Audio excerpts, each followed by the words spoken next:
All right, this is session 4 of Hack the Planet, Read What Was Sown. This is our last session, so let's see what our Comets get up to today. And I think last time we left off, we did the engagement roll, which went okay. So there's going to be some kind of complication, but you'll be in a position to deal with it in a risky manner, probably. And the idea was that the score is about.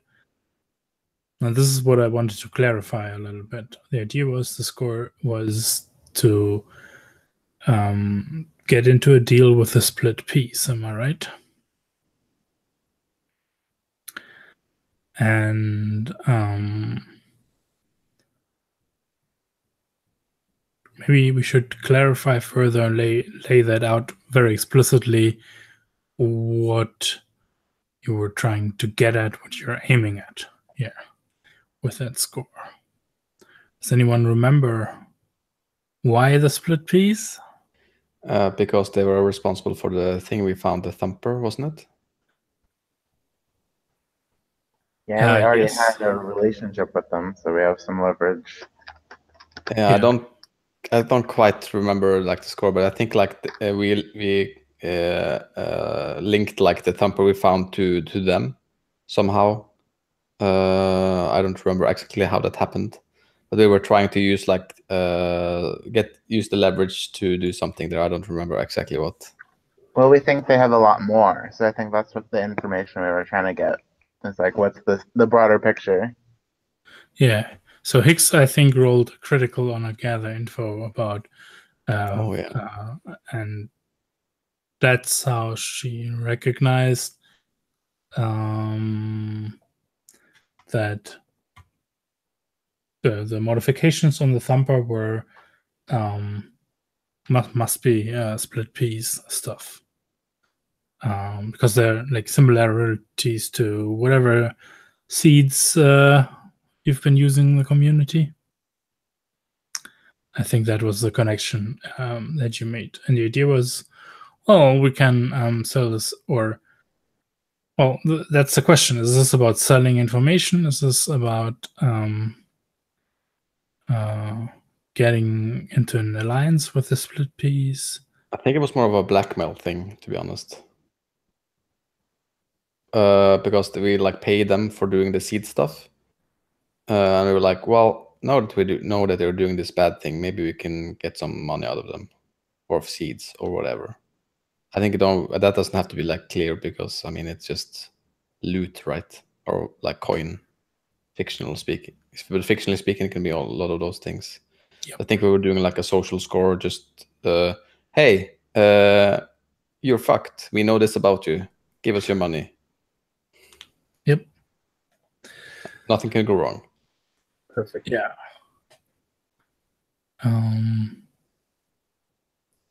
So I had this up in a moment.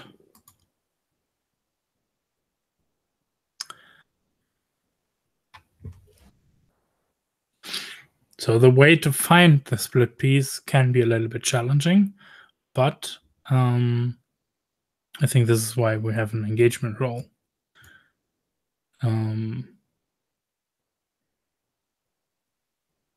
Because I think the thing is, you need to confront them to have this exchange, right? But to have this and like, they won't be calling just because you send like a message or get the message through or something like that. This is also because you kind of sold off all the evidence, which doesn't hinder you from engaging in the score, but yeah. And I think there's this interesting part about the split piece where they so one of the things that they operate out of is it's what is called the Green Mile, and that's where all the underground gene hackers go to sell their produce. This happens in the Green District. and there you can hopefully, or it is there where you would be going to talk to them. And I think because you already have that connection, you'll get led through, and you remember we have your contact with the split piece, the one Gogra of the split piece, this fellow. Yeah. So I think what happens is you show up, and because you're kind of, at least you have the ways to get to him because you're customers of some kind. And I think the Green Mile is, I think it actually changes streets, right? It doesn't remain in one street. It gets reorganized every time. So whatever, maybe this week it's in this one street, and there's like a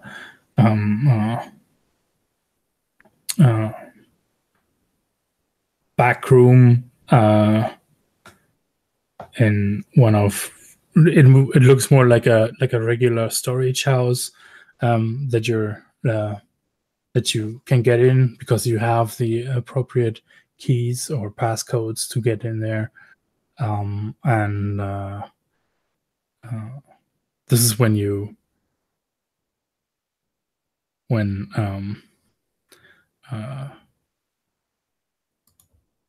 get to meet Gogra. So first question is, who is actually being the front here?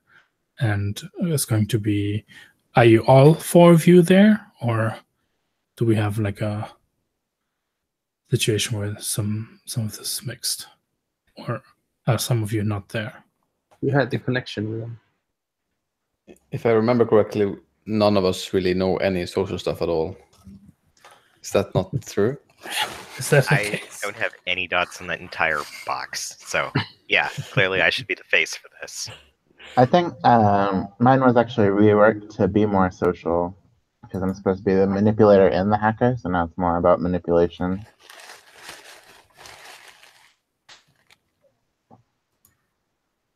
Yeah, I have hack and command. Mm. I can command him around, I guess. I have nothing either. Well, I'm gonna say like maybe some areas also like me and maybe. I mean, it makes It's it makes like sense because Hicks, or like you have interacted with Gogra, right? So that is at least one touch point that is very obvious. But maybe they don't know like all of you, so that could also be a thing to keep in mind. I just needed one name, so let's go with Hicks, and you tell me who else is there as we move in the fiction right now. We're just seeing Hicks like moving through, like there's like gene hackers or like presenting their wares, and you're moving past a couple of them and like ignoring their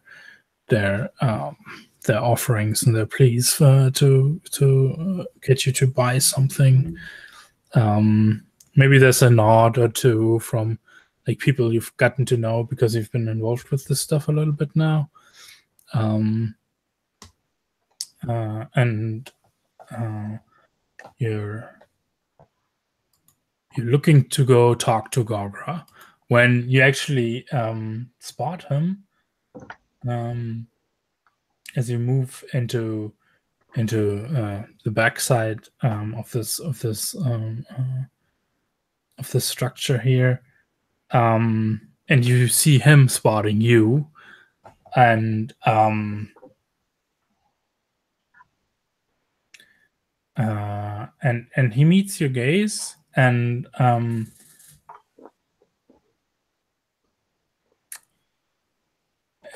kind of rejects someone and pushes them away and starts heading straight towards you. What do you do?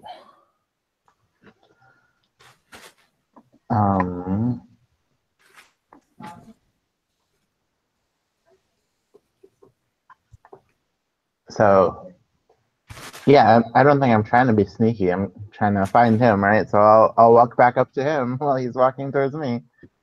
Yeah. Come along. Tag along. Who's tagging along?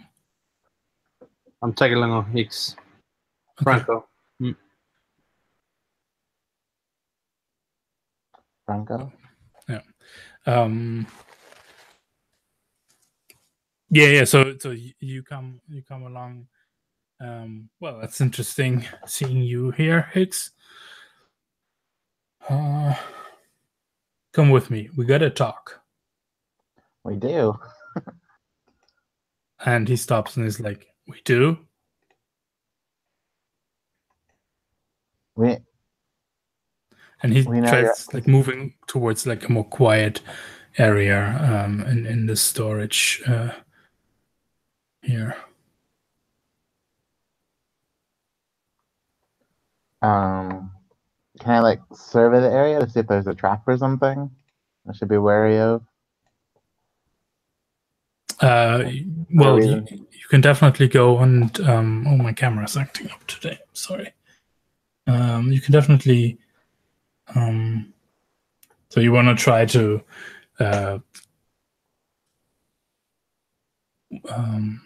read him or the situation he's leading you into? I'm helping out as well. I'm backing up, like while following, I'm turning around occasionally just to make sure no one is following us. Yeah. So what are you using? You go first, I'm Six. trying to figure out how the skills map onto the old ones. A survey is a typical. I keep an eye out for anything that might surprise us. Right, that's the same. I thought survey had gotten renamed, but because I don't have in survey after all. But If it's more about like, I don't know, that you try to decide, oh, what is he up to? That's probably more like, it could be more consort, which is like the empathy thing, trying to read other people. yeah, I just want to see if has bad intentions, right? So he definitely has something he needs to discuss with you, and Right, but he didn't expect me, which is weird, right? Like if he wanted to talk to me, he would have come to me, but I came to him, and then he's still. I mean, like has people something. people usually have something better to do than head out into some shitty forged hole community nobody else cares about than those who live there. All right, fair enough. But I just don't know the area, so I want to make sure it's safe before following him into some little area. I mean, yes, what do you do? And tell me the action, right? That's how the game works. Otherwise, we don't get to a roll. Yeah, consort, right? Okay. Yeah, so it's controlled. Like there's no like danger here of any immediate backlash or something like that. Okay, and I can get +1 from Franco because he's if he's assisting, watching my back. +1 to this. Yeah, 4. Yeah, that's fine. That's 45 is like good information. So if you look on your sheet, you should have specific questions. Scroll down, gather information. Okay. Oh, that's what those questions are for. Cool. Yep.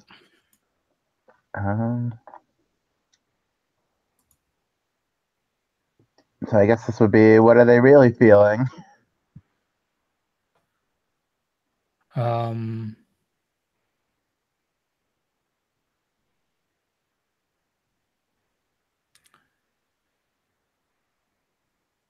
So as you follow him and he looks back and sees if you're following, I think what you notice and what you get the feeling of is that he's really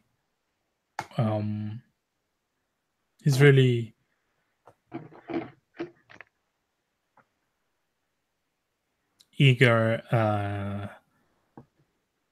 on one hand eager to speak to you, and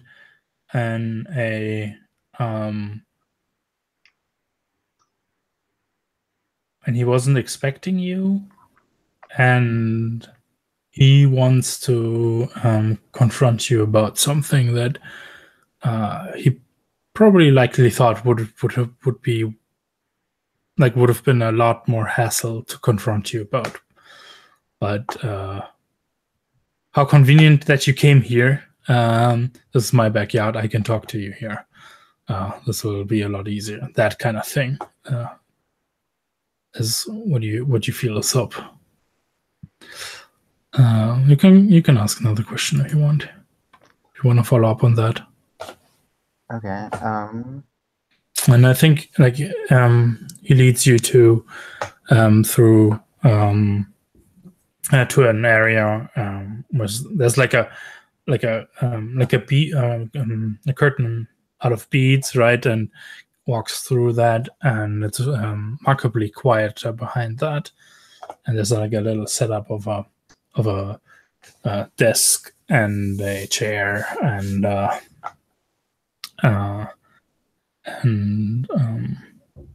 he like opens a compartment in the wall there and pulls out some drinks, and he's like, well, sit down. Who's that friend you brought? And he like looks you up and down, Franco, and he says, cocks his head and is like, oh, isn't that mechanic? You can call me Franco. I'm an extra pair of ears, eyes and ears here, so... Yes. Don't go out alone. And no. He gives a nod and as well, he feels comfortable and pulls up like 3 cups and like pours in crystally orangey liquid into those cups.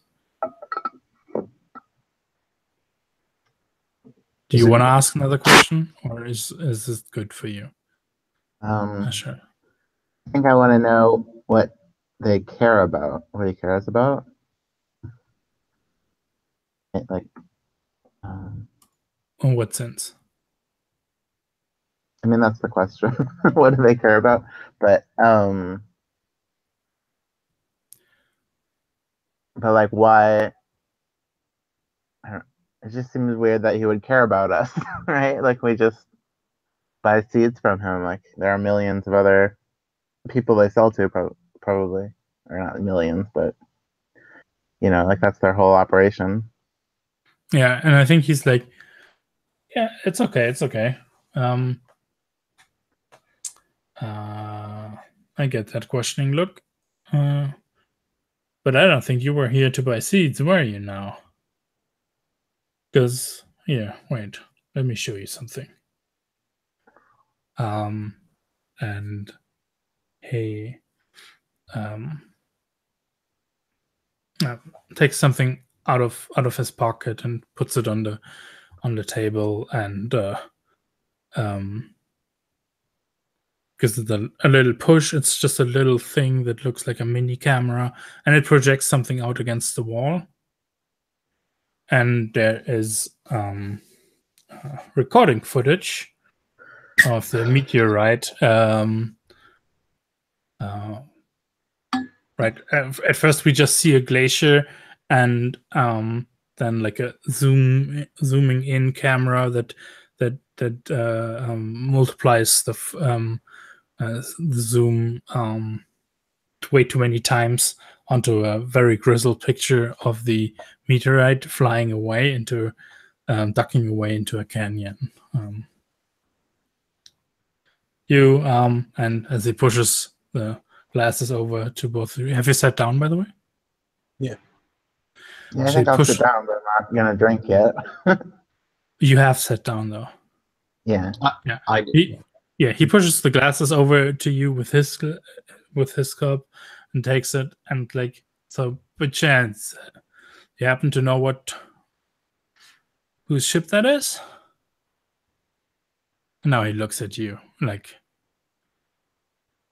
clearly knowing that he knows whose ship that is. What do you do? What? Do you have the footage after? Like, this place was destroyed, wasn't What do it? you mean? What place?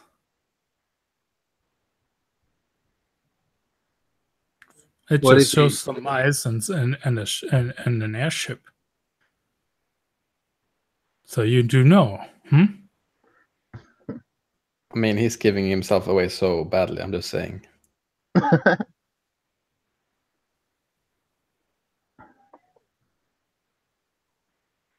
Do you That know was we us. know? Yeah. You know that we know, right? Yeah, and anybody can like feel free to jump in and say, I want to do like either you're on comms, which you could be arguing for, or we like, let's do a flashback. We talked beforehand what happens here, or if you want to jump to a different thing. Like, I'm not going to make you pay stress for a simple, well, before we went here, we sat in a room and we talked about what we wanted to do. Like, that's going to be like a zero stress flashback if you want to go that route. Yeah, I think I have one. Yeah. It's like I think it's somebody like sitting in a room with the others, and then like going out from behind their computer and says, "Well, here's the signature. There should be enough proof for linking them to the Thumper. Now just let's get some footage of the auction I'm putting out for the information about this on the black market. Let's see if that gets them moving."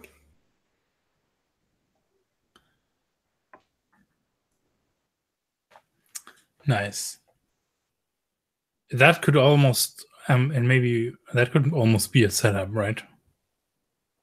If you want to have like the black markets behind the scenes kind of prepped for, oh, there's this information out there and someone's willing to sell, and there's maybe like some legitimate like this, right? You need to kind of find a way to make it legitimate without giving away the information. Yeah.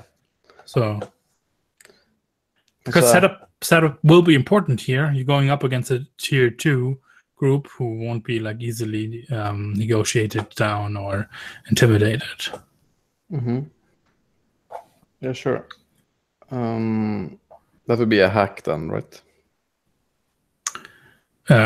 You tell me, right? Yeah, I probably think, like, from what you said, it sounds like it's not very difficult to put information on like an intranet or something. What difficult is to do, like not getting that information out without you wanting it, like having control of it. There's other people. Yeah. And somehow like establishing some legitimacy, right? That it's not just a silly rumor. Yeah. Yeah. Yeah, I think I'm gonna. Well, I don't know. It's just a setup. Actually, what could go wrong? It is. Yeah, but this is sort of thing where it could be risky if you get traced, or if like you talk to the wrong person and they sell you out and stuff like that. So Yeah. I think it's risky standard. I like it. Anyone helping? Yeah, I can maybe pull some strings if we want to get some sort of rumors out or something like that. Yeah, cool. If we're doing it. So I talked to Hansel. Let's see now. I pay my contact to visit also, Matthias. Okay. So trying to spread out some word that about this auction stuff, just to help to push the information in the right direction.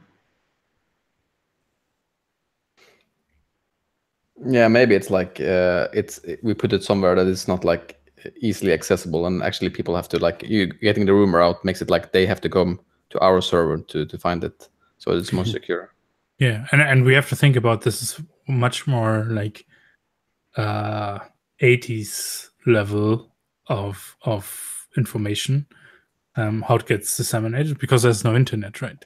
So I think lots of things are like maybe get put on thumb drives, and then there's like things where they get like spread, but like it's much more a human to human interaction that is there. Yeah, I'm sure it's like it's a cabled network probably. Yes. So like usually you would put stuff on like a public server where people would see things, but we don't want that because that's very insecure. If you put that stuff out there, then it's very risky. And so we like link them to our like IP or something so that we can have control of the server and the security there. That's what cool. So I'm gonna roll for one bonus dice, standard or risky standard. Let's see. Yep. Well, it's a 6 combined. Well, yeah.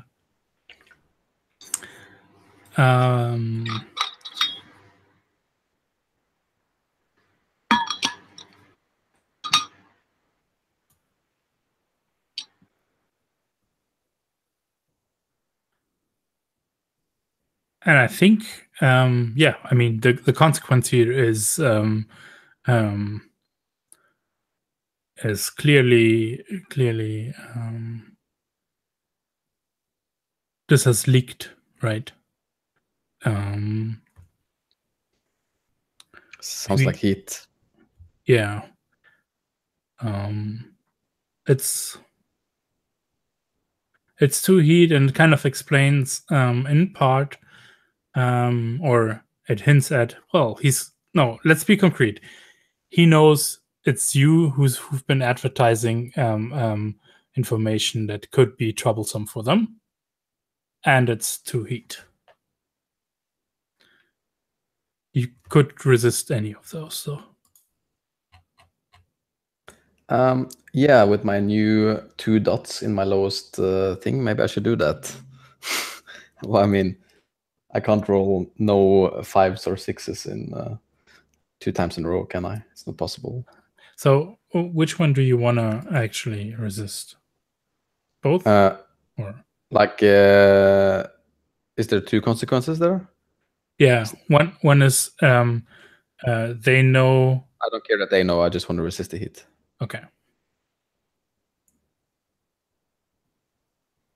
And oh yeah, the other question was with what? Because oh well, it's fine. Oh. Well, I guess it's the lowest I have, but it's fine. Oh yeah, the lowest is just for Vice. Yeah. You describe how it goes. It would be insight probably. So, but it was also 2 dots, so that's fine. Yeah, sounds like, I don't know, someone who tried to make a buck out of like not like thinking, well, you're nobodies. I don't know, got a bloody nose from some area or something like that. Yeah, or just like didn't take the rumor seriously because we're nobodies. Yeah. Like, how could they get their hands on stuff like that?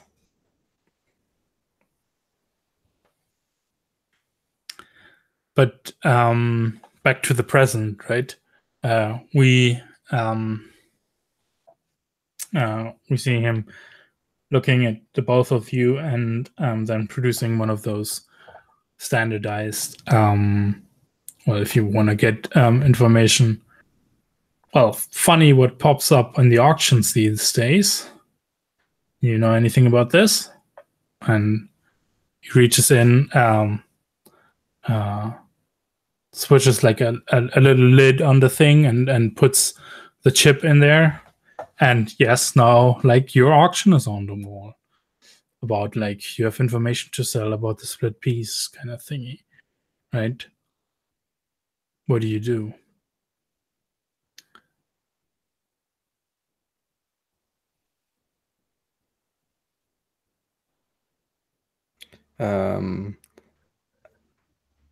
Did you catch that, Asher? Yeah, I mean, I think we'll admit that we got information about them. That's why we came here, right? Like, we came to talk to you first to see if this information is legitimate.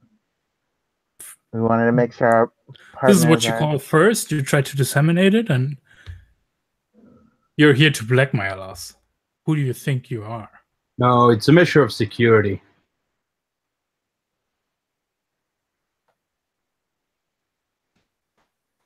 He does the John Travolta thing. Yeah. Whose security? Our security, of course.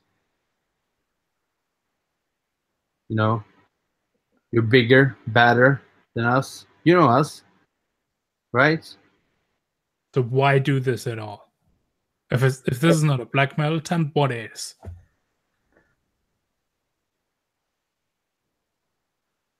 Well, we're here because we think there might be more.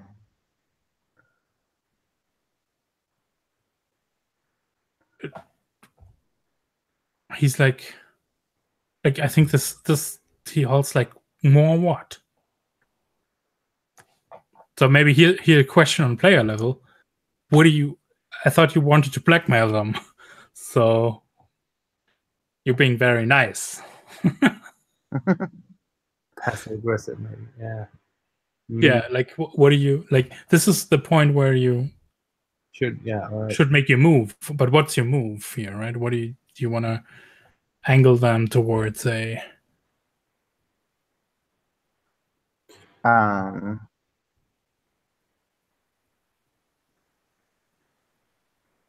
mean, you know a couple of things, right? So this is the Thumper tech was theirs. You don't quite know what they used it for. Like, why are they doing this? The motivation is maybe a little bit nebulous to you, but it's highly illegal.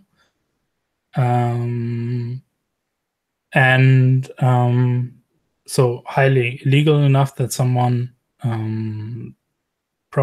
paid the carrion to go on a mission to destroy at least this one site. And there was also this thing, Higgs, where you found out this is one piece of the chain. So you had the assumption there might have been other sites, or there are other sites.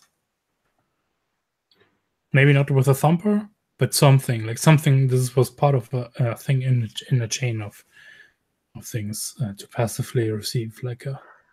Right, but we also want to be partners with these people, right? We don't want them to go to the other ag tech. I mean, like, make up your mind if if you want to be partners, maybe not blackmail them, right? All right, so we just press on then? Well, what's the play, right? Yeah. Yeah, sure. And it's fine to talk among US players if you want to. That's cool. It's not a bad thing here. I mean, I think Samaria doesn't want to be partners with these assholes, but I mean, as you're the two players with the two characters that are in the scene. So if you want to do something else, that's also totally cool. You're like, no, I want in on this shit or whatever. I mean, whatever you want. That's true. I guess we don't really have much buy-in with, like, we don't need to be partners with them. We just don't want them to go to our enemies, right? Or we want stuff from them. I think I think Samaria wants like free seeds for everyone. Something like that. But I mean, you could have different motivations. Like, I'm thinking the actual blackmailing here. What sort of knowledge do we have more than the Thumpers? Do we have evidence? Did we have evidence for them for Split Piece to actually be responsible for the Thumpers? Yeah, Ash, like Hicks identified Yeah. without a doubt that the modifications on the Thumper were made by Split P. All right. We'll say Hicks. Yeah. So we just press on and sort of rip his heart out. Rip his heart out. Well, we need to figure out what we want from him, right? If we're gonna rip his heart out. I think I'm interested more.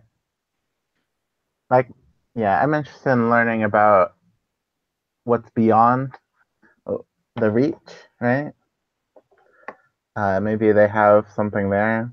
Mhm.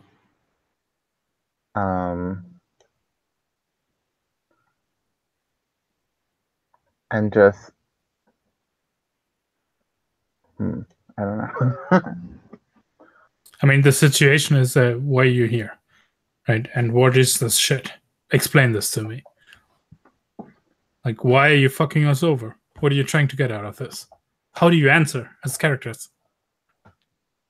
Yeah, like I'm prepared to just roll with it and just threaten him for money. They just go, let me like what is Franco doing? Yeah, like Let's just go there. Hey, listen, punk. We have evidence. You guys are planting Thumpers and blowing up the sites where you have planted them. You better sort of get your shit together and pay up. Otherwise, this is gonna be big news. Nice. We'll be back. All right. We'll be back. Nice. This is definitely a roll, right? And it's clear what it sounds like, but you got to tell me what action you're using for this. Yeah. All right. So, sorry, Asher. I was just following with it. Hope it's okay. Hicks, I mean. Yeah, it's good. I would just add that we'll find their other things, right? Like we know this is part of something bigger. Maybe we should have discussed this a little bit more. Well, what's the action, Christian? Yeah. I'm looking at the skill set. Is that can I sort of use wreck for this? Like verbal wrecking? So that sounds like so you're getting loud and you're like shouting him down. No, not so much. Okay, so throwing things around. Throwing the cup at the wall, making a dent in the wall where the protection is. He's bigger than me. I don't have anything to come to answer with, but I'll keep it subtle and maybe use finesse instead. Then, if that threat that I just threw at him, would that fit on finesse, or is it something else? Was it a hunt, maybe? I mean, it's a stretch, but you're in a very difficult situation either way. Yeah. So let's go with finesse then.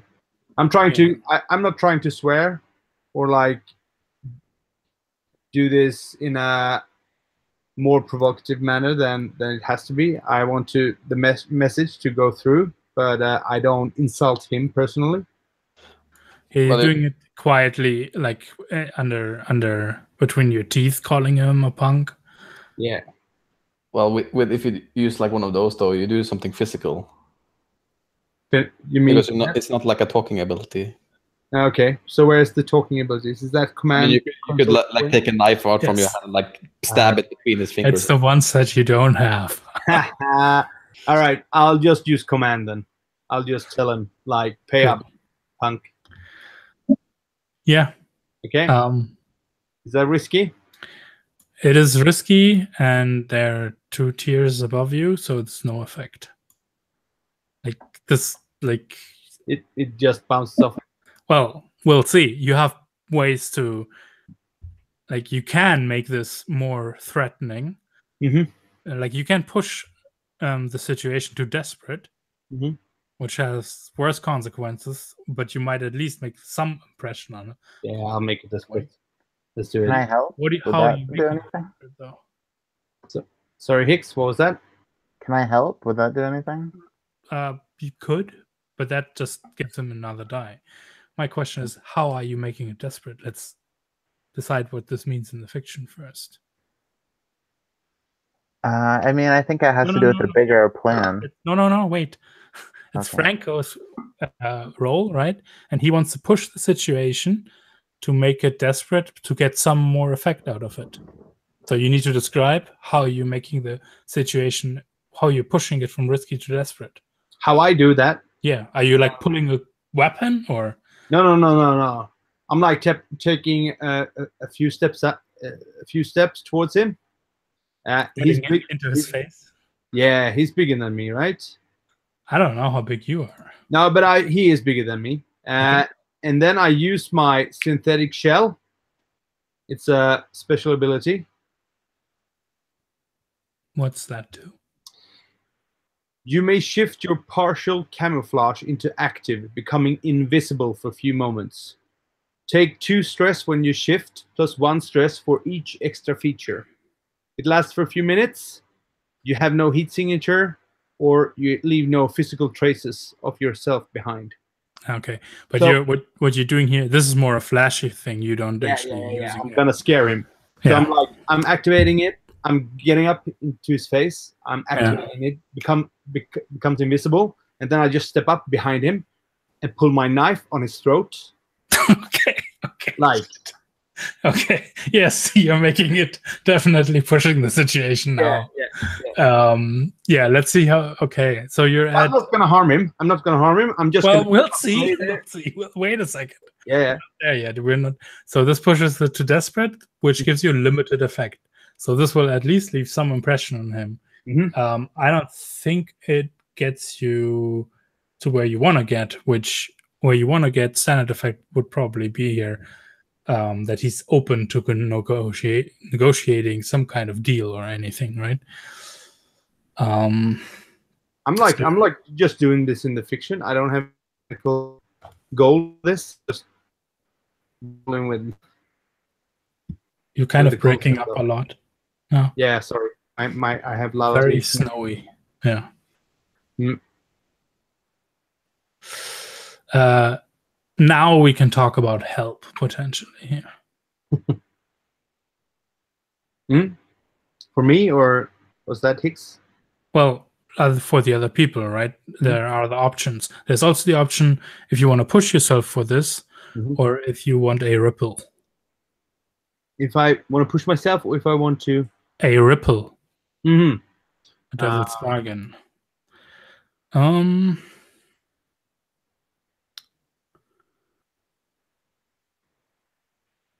pushing myself. I can push myself if that's possible. Unless you want to hear a ripple. Was that the same thing as the devil's bargain? Yeah, that's what the game calls the devil's bargain, a ripple. Yeah, all right, I'll do that. So I accept that ripple. Wait a second. We need to talk about what the ripple is before you say you accept it, right? Okay. Because the ripple could be, well, whatever horrible thing is going to happen. Okay. But I think what I offer you here is they know it was you, and I think the way you're acting now is going to fuck up. It's going to fuck up Hanch's reputation as well. Yeah. Want to take that? Yeah, sure. So you get 1 bonus die. Okay. So I'll roll command. Desperate. Limited. Yeah. Yeah. And then effect. What do I choose there? Limited. Limited. And then I press submit. Bonus die. 1. That's all. 1 bonus die. Yeah, from the ripple. Cool. And then 4. Okay.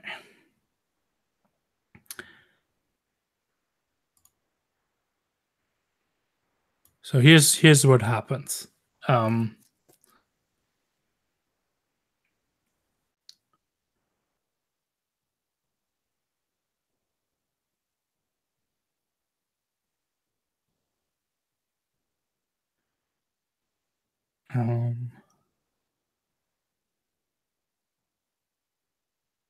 So you get up. You stand up from the table to get into his face, right? He like reflexively, as casual as he was looking, gets up immediately himself, right? And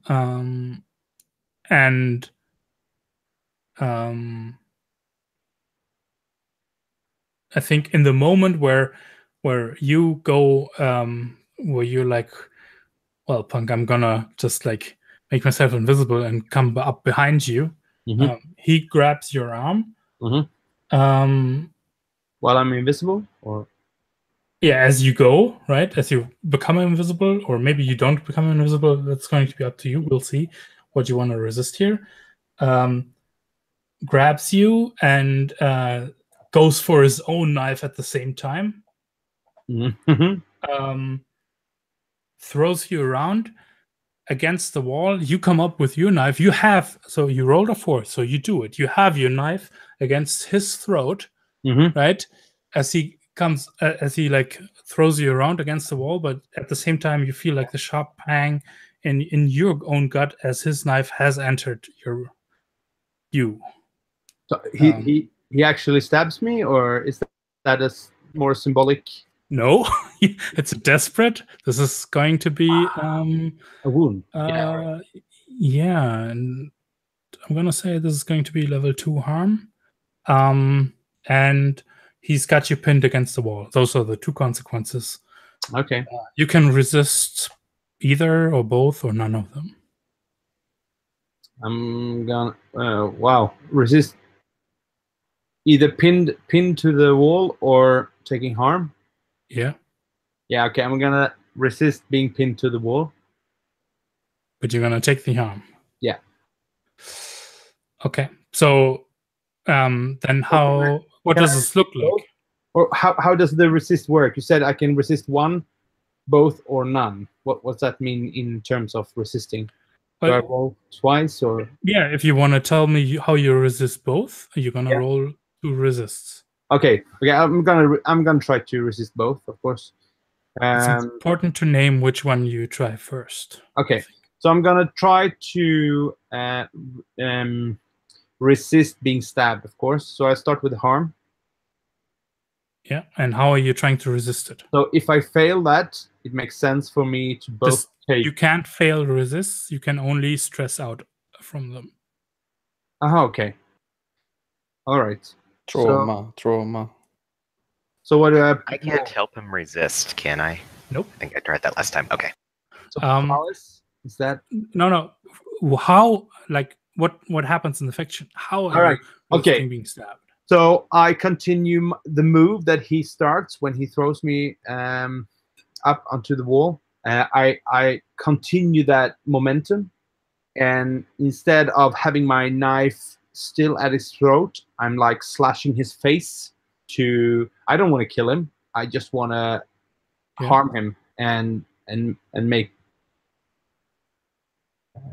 a lasting impression.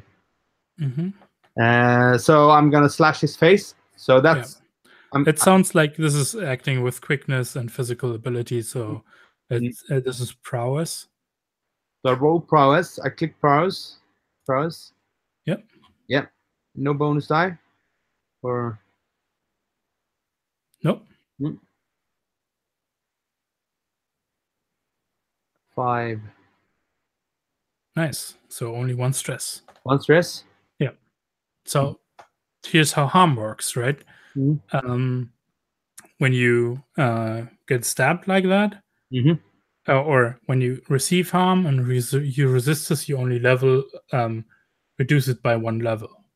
So now he just nicks your side. It's not as bad, and would be level 1 harm nicked by Gorgra's knife or something like Gorgra's blade. You can still use your armor to reduce it another level, and then you don't have any harm. Yeah, I'll try that. Then did we all go? Did you mark off load, by the way, on the start last time? No, I guess no. I didn't. We should do that now. Decide on what kind of load you went into the score I'd for. say when you say score, is that for the whole session, or is it just when we meet now For with the this score. For the score. Okay, I'll go with light this time. So I'm fairly. Then you look normal. You don't look like your operatives out for a job or doing something. So I'm gonna check one armor, and then I don't get any harm. Is that correct? You need to tick both armor. Both armor. Okay. They're connected with a little line. That means you need to use 2 loads to use them. Okay. Yeah. And then I'm gonna try to resist also the pinning against the wall. Or You marked the stress, 1 stress. You suffered Yes, 1 I stress, did. right? Yes, I did. Yep. I roll prowess again. Wait, how are you doing? Like, is this the continuation of that roll? Yeah, exactly. So I'm continuing this. So I'm throwing him up against the wall. Like, Yeah, it's definitely another prowess. spin. Yeah. Like, that would mean like he's surprised by your strength, and you're like kind of using his momentum against him. Yeah. So But you're like, I'm not strong, but I just use his force against him. So that's my thing. cool. Yeah. That's definitely still prowess. So. All right. Oh, double 6. Well, that's awesome, because you're born to have like this is making you feel better, right? So Okay. you actually get to clear 1 stress. Oh, awesome. And while but you also slashed him across the face, right? So he's like I think the air is pushed out of his lungs as he slams against the wall, and he has his knife out, and he's like, "Fuck!" What do you do? I'm standing above him, like. Well, he's not on the floor, right? No, but I mean, like, if What's Hicks doing in this entire time, by the way? Are you just like, whoa, fuck, what's going on here? Or are you casually sipping your drink? I think I have flicker wear, so I can go invisible too, just to like up the effect. Like we both disappear. I'm not sure what I want to do yet because I don't know what he's doing, but I'm standing. Okay, so you're waiting there, and yeah. So yeah, what are you doing, Franco? My synthetic shell is malfunctioning a bit. Like there's some glitch, some sort of. So it sort of flickers like with static, and I don't really become invisible. Yeah. But I'm standing above him, like, and I'm grappling his hair, and I'm pressing his face up against the wall, like. Oh, so you're going in again? Yeah, I'm like. Did you what hear for? me? What are you trying to achieve? No, I'm just gonna make my point. I'm not gonna harm him anymore unless he sort of engages in fight. But I have him sort of against the wall. I hold his head. Yeah, but what do you want out of this? I just want to make. I want to threaten him. So to what end? How do you want him to behave, or what are you trying to get out of it? I guess we're gonna leave. I think we made our point with the blackmailing, right? Okay. Or do I have to like beat him senseless to make that point? To make my point. Well,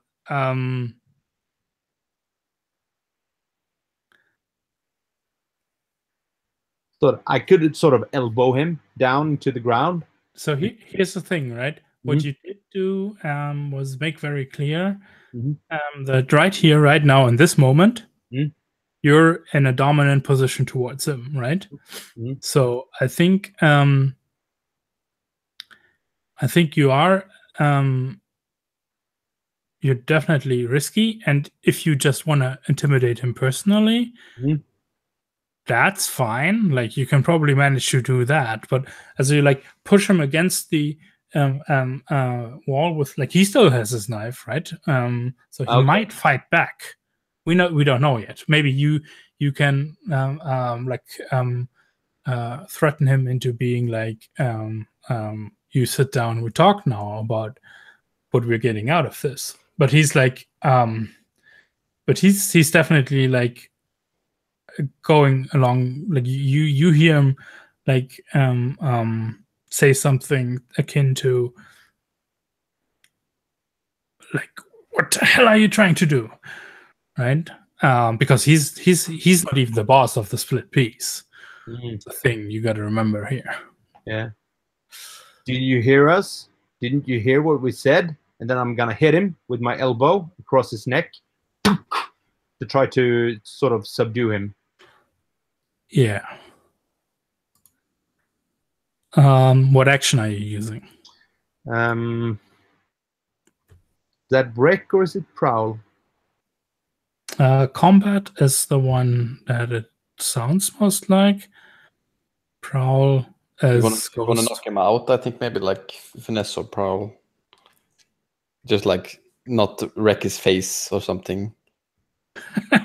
yeah, wreck. Ambush. It says ambush with close violence, backstab, throat cutting, blackjack. I think that's prowl. Like that's what I'm aiming for. That's what you're using. Okay.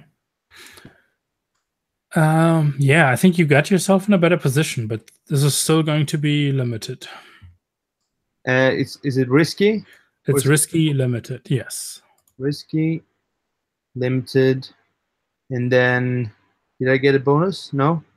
Well, that's up to you, right? That's you as players need to barter for bonuses, right? Above the, if you look at the little position effect wheel, right here, roll 20. Mm-hmm. Do you see that? I just had my sorry. You see My character. Oh, I have my character sheet open here, so I'm sorry.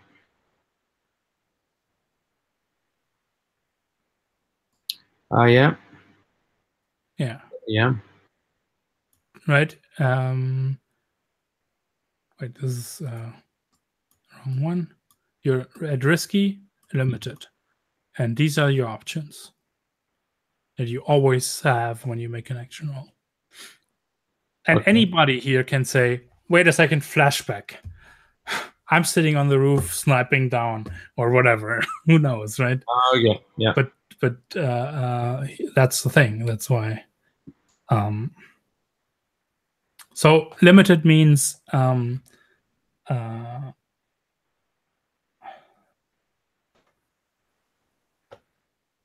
like I'm imagining I'm standing a little bit above him. He might not be lying on the floor or on the ground, but like the air left his lungs, and I. You took that to go for his head to mash his head against the table or something, right? Trying to, in really close combat, just hit him in a very vulnerable place. Limited. A full success on limited will mean you still have the upper hand, but you haven't subdued him yet. Okay. So I'm not after like to make him actually unconscious. I just want to make him understand. That he's like, I'm okay, like yield or something like that. Yeah. So that's a prowl, right? Risky, was it? Well, it's risky, limited, right? Yep. And then I don't know if you want to do anything else here. No. Do you want to ripple? I'm just gonna 5. Oh yeah. So I think he you bash his head against the table, right? But as a response, like he goes right, instead of like recoiling, what he does when he comes back is like immediately lunge into a punch, which you have to deflect, and then he sends like with his other hand still grabbing the knife, but he's punching you as well with that. A punch to the gut that will be level 1 harm, gut punched. Okay. Unless you want to resist that. I'm trying to resist that with a similar thing, like stepping aside from him and make him punch air. Yeah, that's definitely prowess again. Yep.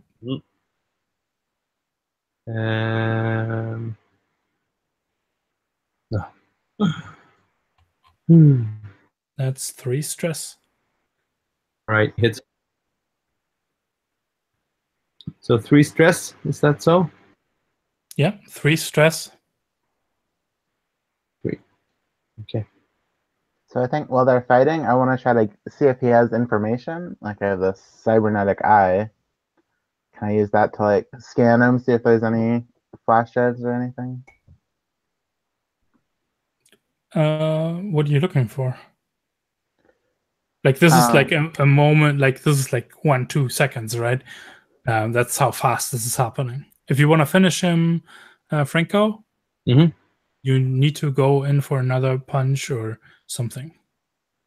Yeah. Okay. Punch. Yeah, I'll do that. I'll headbutt him. Yes, yeah, nice. Exactly. What's that? Is that wreck now? Sorry, is that wreck now? I don't know. Or what are you fighting with? You can still use Prowl if you want. Yeah, like I imagine like he punches me heavily in the gut, and I'm like at the same time, boom, and try to headbutt him. Yeah.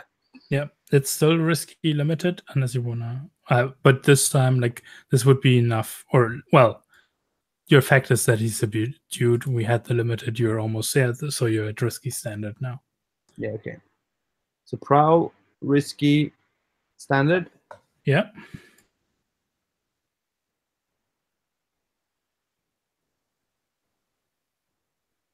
No. Yeah. So I think what happens here is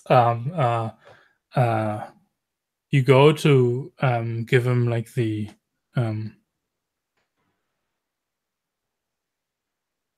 yeah, I know. I think you headbutt him, right?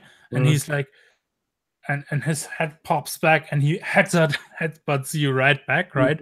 So that you stumble, and then he kicks you, so you fly backwards. It's going to be another level 1 harm, and then he punches with a hand, like an alarm button on the wall.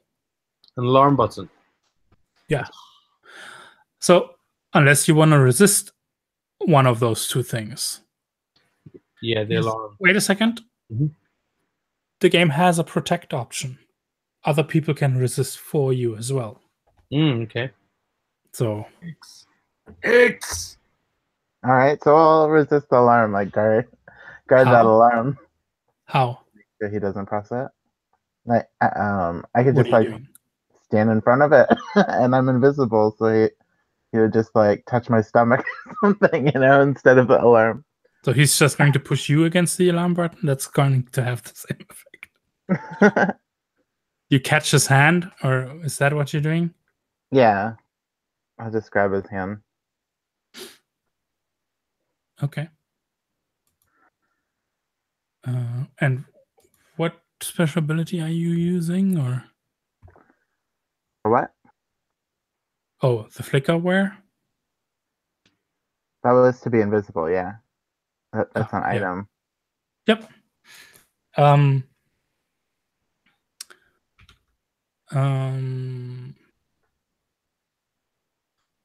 I mean, this is. I guess this is insight. Like, this is not about you needing to be faster than anybody. This is about you having seen this coming. So you click on insight to resist that. Do I get any bonus? No. Okay. That's 1 stress. But you do it, right? So like you catch his hand, and we can talk about what happens afterwards. You, Franco, you go flying through the beads. I see you kick back, and you take level 1 harm, unless you want to resist it. No, I'm gonna take that. I don't have so much. I don't have that much stress left. So, what do I write? I think this is bloody nose. Okay. From the headbutt, right? Well, so obviously he went for. So now the situation is, right, he's still not down, and he's like like fuck, I'm under attack here. Who has my arm, right? And he has like, he went for the button with his one hand, so he has the knife in the other one, and he's like just like, oh fuck. What do you do, Higgs? Now that you have his wrist, what do you actually do with it? I mean, I want to restrain him, like twist his wrist so he can't stab me, right? Like twist him so he's like up against the wall or the floor or something. Yeah, so you want to go, and what action rating are you using for this? That's a good question. Sounds very much like Ghost again, but it's up to you. What was that? Sounds very much like Ghost. Oh yeah, that's true. What's the name of that in this? Prowl. Prowl. Okay. I don't have any dots in Prowl. Is that like an automatic fail if you don't have dots, or how does that work? It still works. It just will roll 2 dice and take the lower one as the result. Oh great. And is it still desperate? So we're at risky standard. He's being like attacked by 2 people, and you only need to, like, if you had managed to roll a success on the previous one, he would be down already. It's not gotten worse for you, except that it's taking longer. And I assume like there's still Franco who get on like get back into this. There's still ways for you to get like bonus dice, right? A ripple, for example. Ripple that I would be offering here is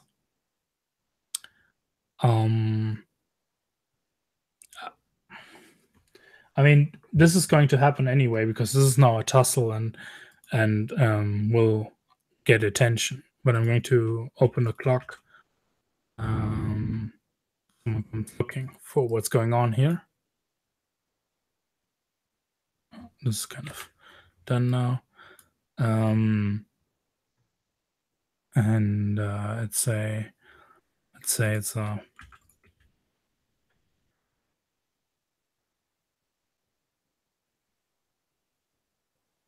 4-point clock. Sorry, what was that clock about? Matthias? It's as someone comes looking because there's like noise here.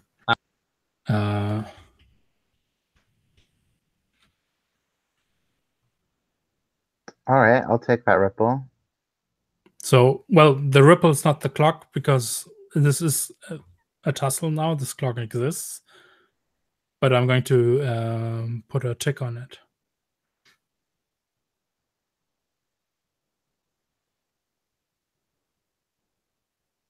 Do you want that ripple? Sure. So then Don't you want to get be harmed. one bonus die.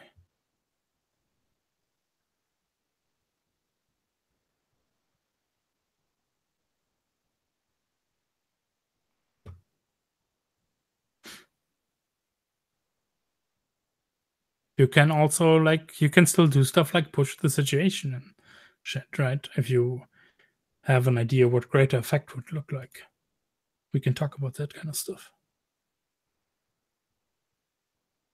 I don't understand. You can still push the situation for greater effect. Okay. If you have an idea what greater effect would look like. Like an example would be that he's also... You can't do both that and have a ripple. Or push for greater effect, yeah, that's what, yeah. Yeah, if you push the situation, you can. Yeah. Yeah. So it's the second option on the thing here. Well, I also want to get any information off of him, but I think that's a different action. So I'll just wait. Yeah, for that you kind of need to be willing to talk to you, and this is what this whole tussle is about, right? Well, I mean, I have a move called the hum. Whenever there are electronics, any kind nearby, you can hear it. When you gather information using technology, take plus 1d. So, yeah, but this is not gather information. This is subduing a person. Right, but that's what I imagine I was doing while they were fighting, is trying to see if he has any information. But... So what was the roll again? Prowess? No, you pick the action rating, so you picked Prowl, I think. Right? Oh, okay, I thought it was the overall category. No, that's for resist, is the attribute. The action rating is for whatever you do as an action. Okay. I thought I was still resisting the knife. I haven't rolled that yet. Well, you rolled insight. So you have. Okay. Right? You took 1 stress. Yeah, that's true. Yeah. This is about you want to subdue him, right? You said, oh, I'm gonna like make sure I'm going to restrain him, like put his arm against his back, him against the wall. Something like that. Okay. I remember. Yeah, so it's risky. Standard. Standard. +1 because I took a ripple. Yep. Or bonus die. Yep.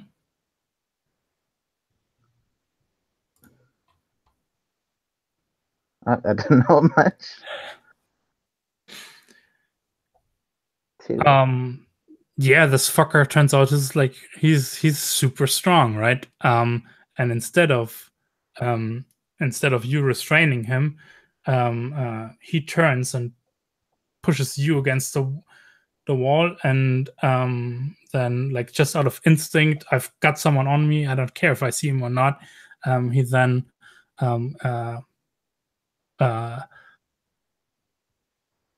elbows you in the face, and then just instinctively strikes out with his knife to like slash you. You will take 2 level 2 harm here. So what's that series, or what's it called? Always forget that word. Is that the clock? No, on your sheet.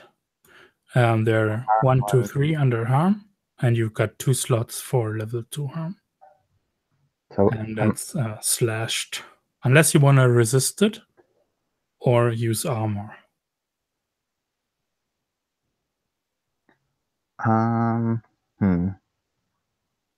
But I have to use 2 armor.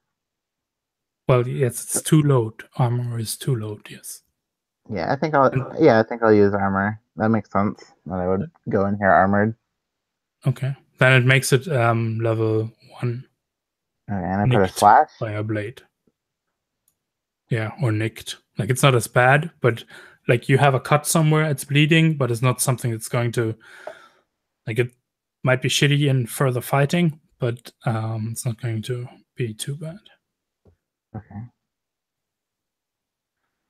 And did unless you want to resist it as well. What happened with Franco? Did he just leave, or? I mean, this happens in an hit against instant, the wall. right? And Franco didn't say he wanted to assist or help here. So we'll see what that is about, but Christian needs to change your room. So I think we'll take 5 minutes and then go on. Or maybe cut away and see what the others are actually up to, right? The current situation. Yep. 5 minutes? Yep, 5 5 minutes. minutes. Boom.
So, Cesaria and Vera. I'm interested in. Well, those two obviously went in the front door, right? What are you doing? What are you actually here for? Because it sounds like you're definitely not really here for this guy, or if they're not for the original plan, but for something else. Or I don't know. Maybe you actually are coming back around with a vehicle because you want this guy kidnapped and you're gonna hand him over to Nourish or something like that. I don't know what this score is actually about, I think. It's quite interesting. I don't know either. I think no one knows at this point. I was figuring that Vera's probably just, camped somewhere ready to be backup, but those sound much more exciting, so now I don't know. This is supposed to be social combat, not actual combat. I mean, it was very quickly not that. That was just the engagement, right?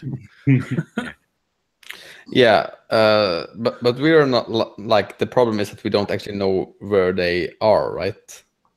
Or where are we even? I mean, we haven't seen you on camera yet, so we can pretty much. We're just gonna say that we are at the headquarters, like waiting for the front troop to arrive with the guy who's getting us in, I guess. How do you mean? I mean, that was the plan, right? To get this guy to open up like the door for us or whatever. Yeah, for example, right? However you want to take it. Now, but it sounds much more like, right, the way things have gone and it's going about this. Do you just want to, or is your plan to, well, when they've beaten him down, then we can take him to actually seeing the guy in charge? Or I mean, the way it has gone, I'm not sure. Like, I'm not completely sure where in the fiction what the actual plan was with doing this, to be honest. Yeah, I figured it was make these guys give us money, and I was just going to be around like, and if they don't give us money, then I will scowl at them or something. I don't know. Well, we went in there to threaten them, or at least try to, I guess, or blackmail. I don't know. yeah, and also become their allies. Like all of that was on the table at one point or another. Yeah, and then we started hitting them and twisting their arms and things instead. Well, maybe. But this is like a serious option, right? If you want to actually go completely against the split piece and go and be the ones who are like, make sure that these other two can get out of this situation, you could be the ones like coming with the escape vehicle or something like that. Because this is not like, well, this is the top guy. This is someone who knows about this stuff. And if you want to give him to Nourish, who are, well, in a sense, they're way worse than Split Peas, but that's a way to make money out of this, right? Yeah, sure. I mean, that's a good way to get out of the confusing situation, I guess. Yeah, so that's just one option and one, like, an idea that came to me in the break. But if you want to do something else, that's also cool. Like, I don't know, maybe kidnap him and turn him or something like that. That could be another option. If you have good ideas for that, I don't know. Another idea could be to, like, well, we have made a claim, right? If we would make some sabotages towards their businesses as a second step, we could sort of use that to create leverage and deal with them at the same level later on. But that sort of requires more time, I guess. Yeah, I have an idea. No, go ahead. What were the people who did that bombing? right? They're another faction in this. Because they bombed the split keys Oh. machine now. The Carrion? Carrion, okay. Yeah, so we could turn him into the Carrion, right? Because we know they're against this. Well, Or they're like, trying to hide it. like I guess the question is like, what do we want out of it? Like, what does our crew want out of it? Like, do we want cash, or do we want the split piece to get fucked, or what do we want? Like, is there, because there are several things. Like, I have also like other ideas. Like, we could, I mean, he kind of confessed, so we could do like a flashback where we do like, oh yeah, there's a drone filming him confessing. Maybe we should turn it to this someone or something. I don't know. There's money in that or something like that. Yeah, I was just wondering who we would turn this information into. I mean, look at the interesting faction sheet. I think Because I was sort of the thinking tracers, maybe. The tracers, maybe. Oh, okay. Pass judgment on people who still use technology and practices that contribute to climate change. I mean, that Thumper is definitely like one. Oh, yeah, definitely then. And then we beat him up a little after just for fun. Because, yeah, I was definitely thinking that, like, Vera's probably just got sight lines through a window or something and is prepared to either intervene or, hey, she has a drone, which could possibly record things. Yeah, that could be a thing. So we're gonna do like a meanwhile scene while you like fly in the drone for the exact moment where he like says, "Oh yeah, here's the screen, and why do you know this?" Well, and like with the videotape of our flight coming, like he was very innocent and didn't know what's going on. So who's doing what now? In that case, I mean, it sounds. I like the idea. We can go with that if everyone is on board. Yeah. Yeah, Vera's flying the drone, or Yes, Vera will direct the drone. Hang out. I want to try to get footage of all of this going down, maybe with less of the pulling knives on each other, but more of the confessions. Which is very much what's going to happen now, right?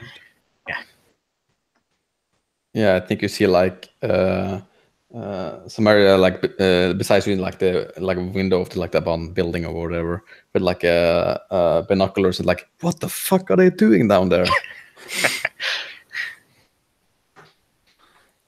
Well, either way, you ready with the drone?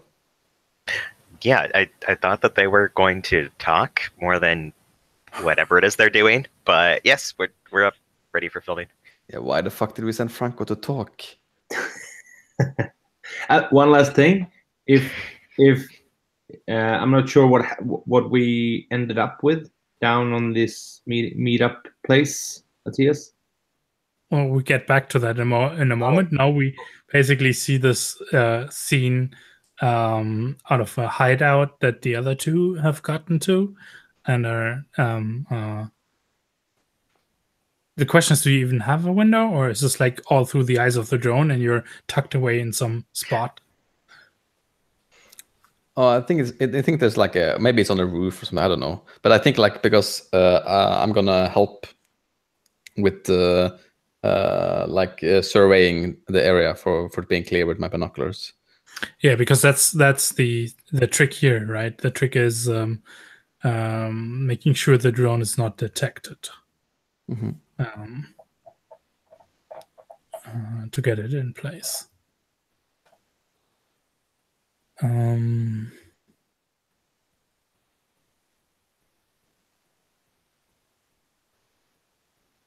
Yeah, let's see how that is going, I would say, right? How do you want to do that? Because, let's see. What is your drone like, by the way?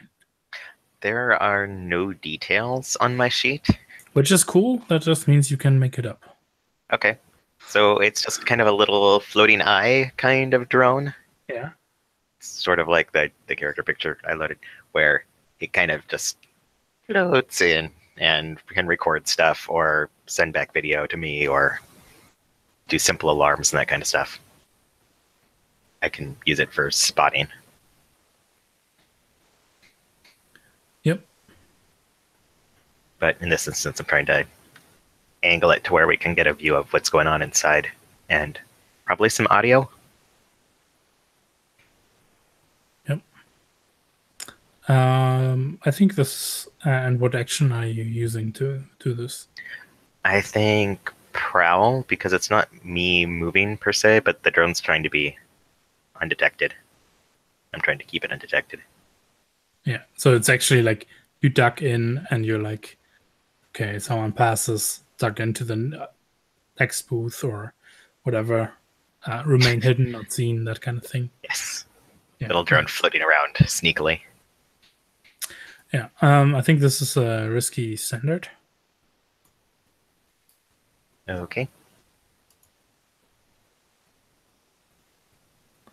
Do you want to ripple? Do you want to push yourself?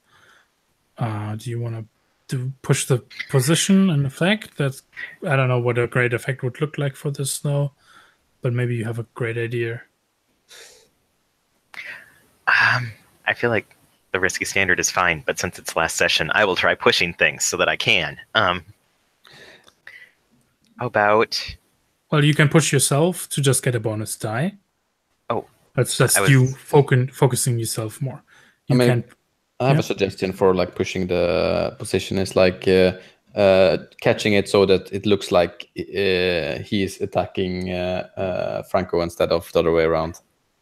Yes, yeah. I was also definitely thinking about pushing it toward desperate position just so I can do that. Okay. Because so you're okay. So the footage the footage that you catch is him being aggressive. Yes, super biased footage and definitely some good sound trying to get in as close as I can. Yeah. There's more chance of being detected. Yeah. You need to kind of as soon as they start fighting, you kind of need to hustle with your drone to get in there. Yeah. Okay. But that's pushing the situation. So the other option for more dice is still on the table. If you want another die for 2 stress, or if you want another die for an appropriate ripple, which I would have to think of for a moment here. I have a suggestion. Yeah. Maybe Gora sees it. Like, even though if everyone else thinks like, oh yeah, like this incriminating, he sees like the drone filming. Oh, that he definitely knows. Oh yes, yeah, I like that. Do you want to take that?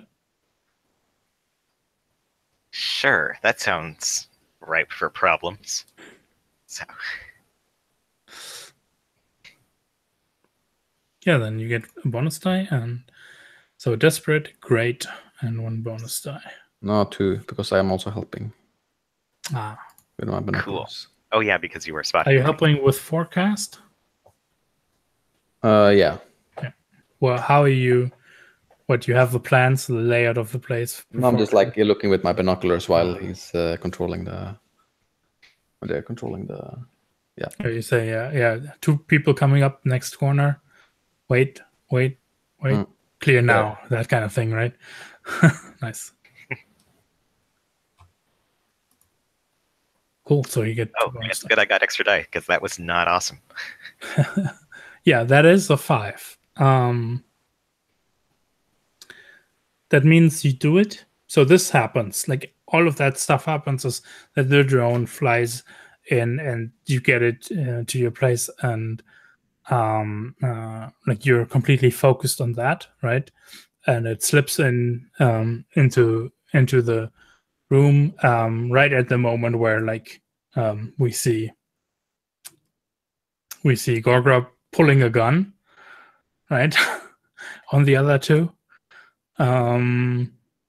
which is oh fuck, right? But it clearly makes him out to be the aggressor here, and that's the moment where you hear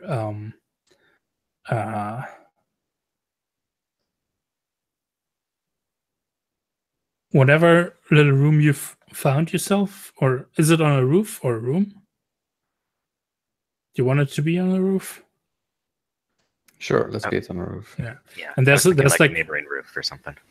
Yeah, exactly. And right, you're looking through the binoculars, watching the Samaria, and you're like intently flying the drone. Maybe you get the feed or something. I don't know how it works. What you're catching actually on film here, but that's when you hear like the behind you, the door burst open. And someone thought about checking in on you and then found the door locked and is like, what the fuck's going on here, right? And they kick open the door. And it's probably like just two of the split piece who no, I guess it's two sentinels who like just patrolled and maybe caught sight of you or something and are went up here. Unless you want to resist that. Oh, and I've got normal load, so I clearly look like I'm up to something. I could try resisting it, though. Well, I don't know how we would resist them seeing us. That's the challenge about resist sometimes. You got to explain how they're maybe kicking the door open on the wrong roof or something.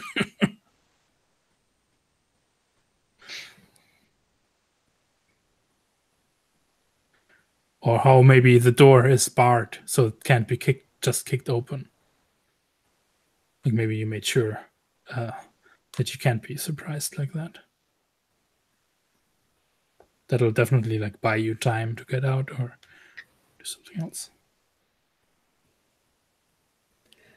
Maybe we set up like a small surveillance cam like in the stairs, so when they come up, we are already gone.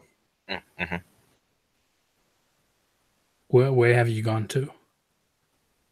Down like with a rope into the next window. Nice. Well, that means you have climbing gear or some kind of climbing gear with you. But I guess it's fine if only one person. It's enough for one person to mark that. And it's definitely like this is inside, right? Having the foresight for like setting up a maybe small motion detector or something like that.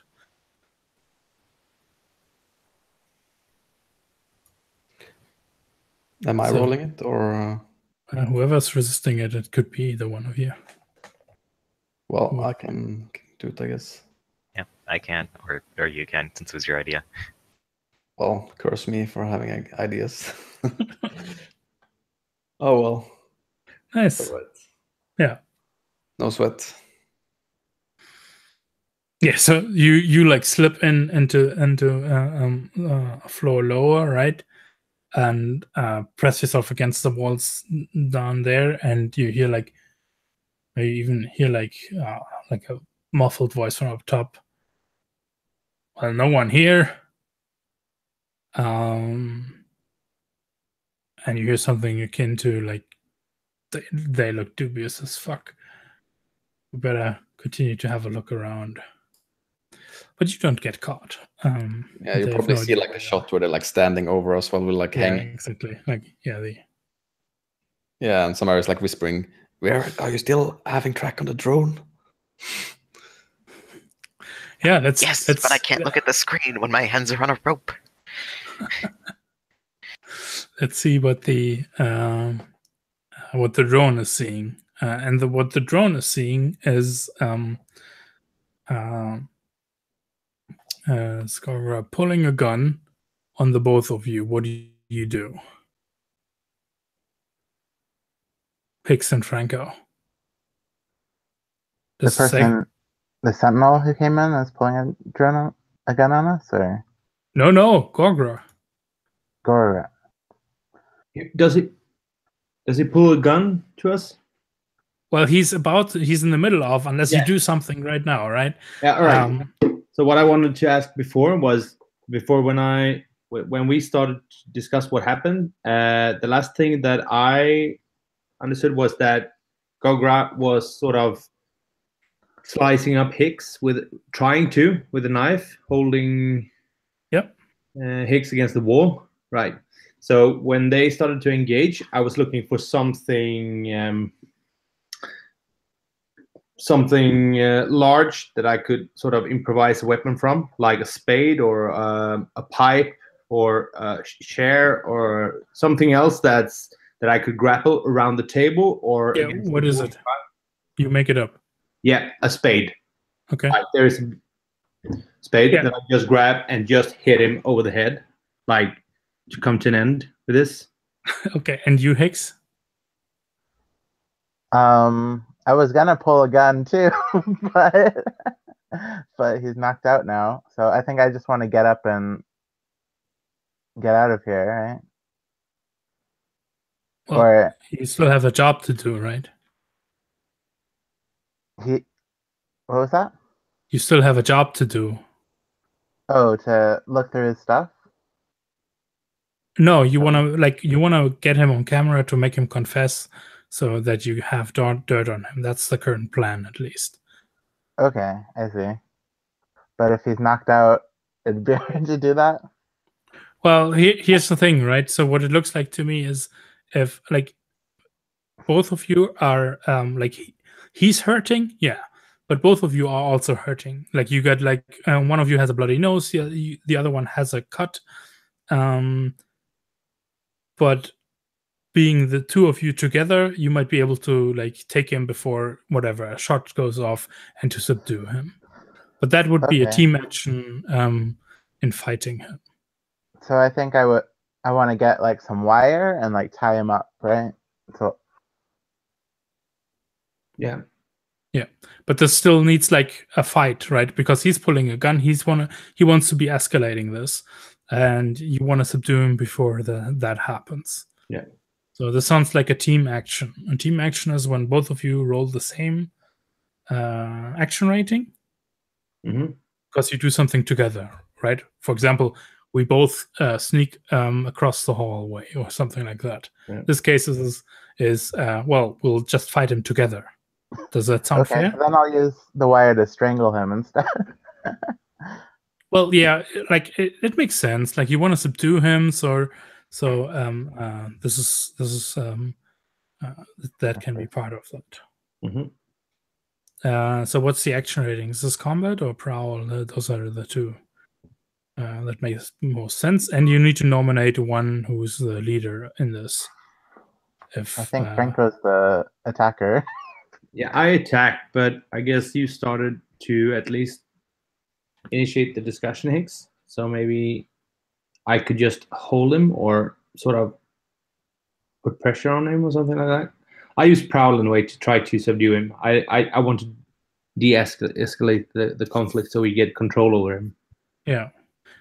So it's you're both going to roll prowl. If someone rolls a miss here, so only the overall highest number will count. So your chance of success gets bigger. But if someone does roll 1, 2, 3, that means the leader has to take a point of stress for it. So keep that in mind. Can you say that again? I'm sorry, I was looking at the attributes. So this is a team action. Team action is where both of the players roll the same action roll because you're doing the same thing. The benefit of that is you get more dice overall, and you just need to get 1/6 between all of you who are doing it to succeed. But it can also lead to the leader. I think it's Franco here who's leading the fight to get a little more stress in it. So you both, and it's a risky standard. Risky standard. I just rolled risky standard. We get one bonus, right? Because we're a team. Or? No, you're doing a team action. That means you both get to roll your dice, so you have more dice overall. Okay. 5 and 3. Oh, nice. Well, it's still just a 5 because. So it's not a success because we didn't get a 6, right? It's still a success, but a success with complication. Okay. And I think he starts like you get like the upper hand. I think you wrestle the gun out of his hand, right? So there's a shot doesn't go off. The gun drops, but he's putting up a fight and making a ruckus. Like he kicks a table over that goes like flying out the beads, the bead curtain, right? So stuff is going to get noticed outside. Gonna put 2 points on the someone comes looking clock. Unless you want to resist that. You have a good way to explain how you're resisting it. We just throw ourselves on him.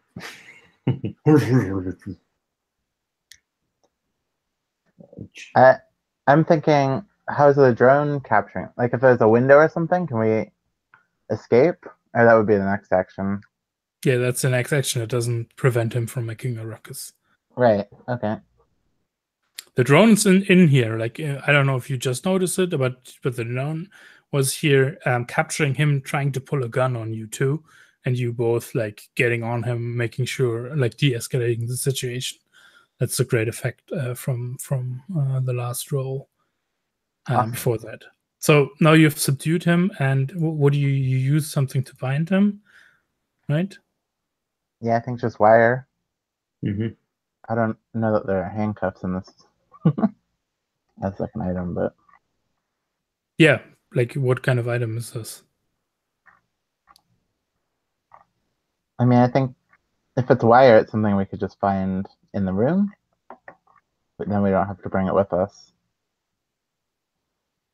Check out if he's got a weapon belt or something like that, or yeah, sure. So some improvised you tie him to a chair or something like that. Yeah. So he's disarmed. He's tied to a chair. He's staring daggers at you, right? Like in the terms of like you'll pay for this kind of thing, but he's gone quiet. What do you do?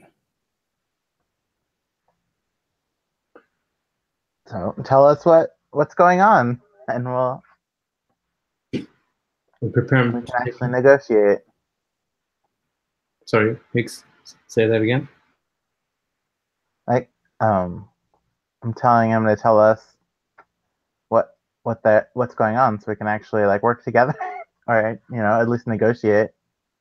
Like this is all secret. I don't What do even you want think you're to gonna get out of this? be involved with them. You want to be involved with us?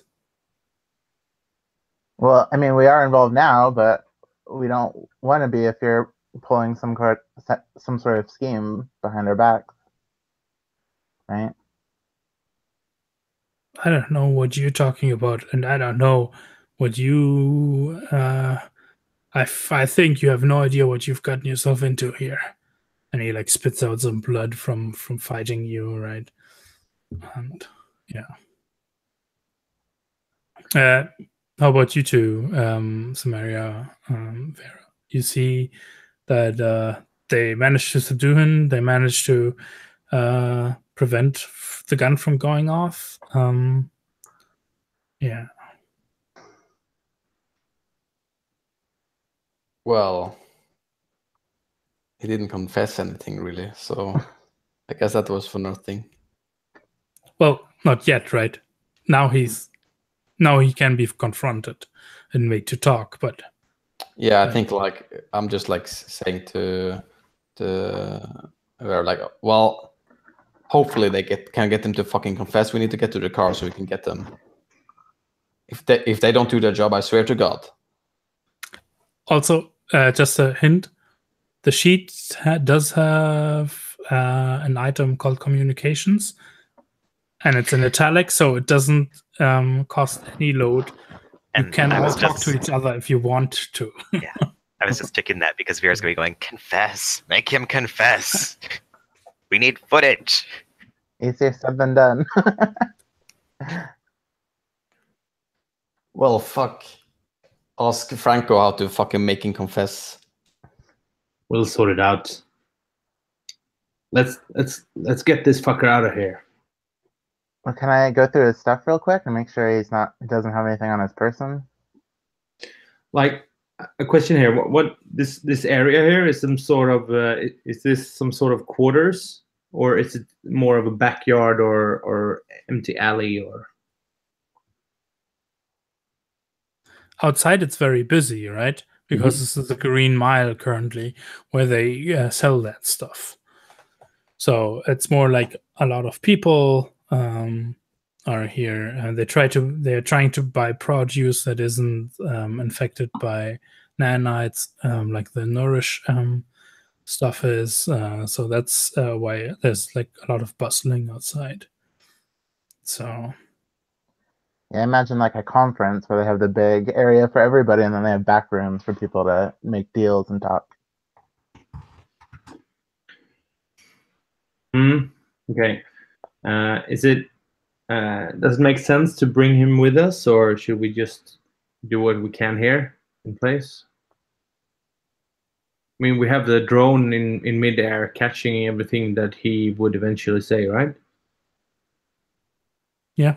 So if you want to make him confess now, but no one has actually even said to him, "We know you have Thumper tech. That's highly illegal," or something like that. Which is why Samaria and Vera are sitting here judging you both for your lack of confession wrangling. All right, so we know you have multiple Thumpers. We just don't know what the overall plan is, but we're going to get it. You can tell us now, or we can find out for ourselves.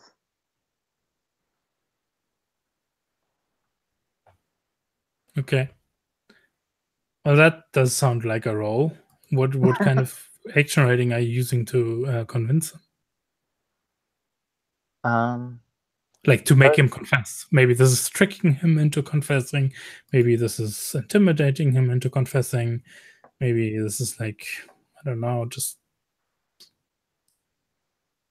what?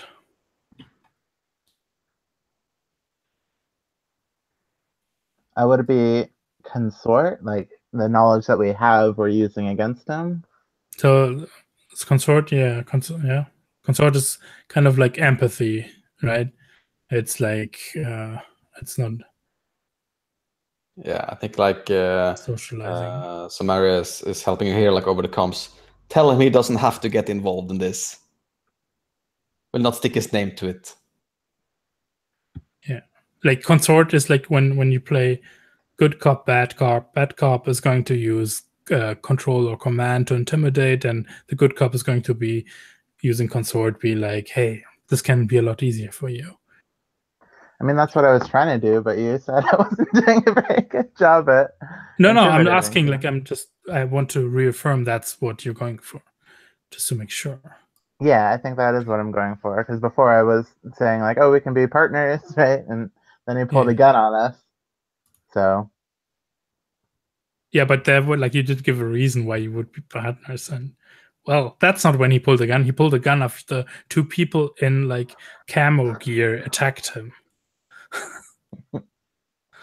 We threatened them. We didn't attack. Could we? Well, yes, you did. You could edit it out of it, maybe. Yeah, it's risky limited. Like he's not gonna give in like that easily, right off the bat, just because you're like trying to play nice with him now. He's got ambitions. He's got a thing he needs to like. He has ambitions along the split piece and stuff like that. How exposing is the info we got on them? Like how? I don't know. We haven't put the to a test yet, so we'll see. So should I roll that? We know there's at least it has some significance. Otherwise, we couldn't have like put it out for auction and have this whole thing even develop as far as it has. But do you want to? The role is risky, limited with consort here. So limited means even if I succeed, it won't do very much, or Yep. So either you got to push the situation to get the effect up, or you got to push yourself to get the effect up, or I'm gonna do that like a suggestion, like in fiction. I think here, like Samaria, tell him we know where his kids live.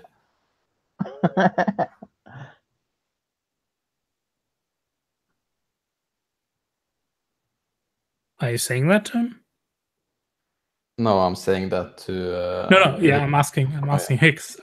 Are you repeating well, I that? wanted to play the nice cop. I thought Franco was going to do that part. What part? Sorry. Hicks, what was that last part? We know where your kids live. Oh. Yeah, I think I'm just going to talk about the information we know about them, right? That that we know the carrion is very interested in this information.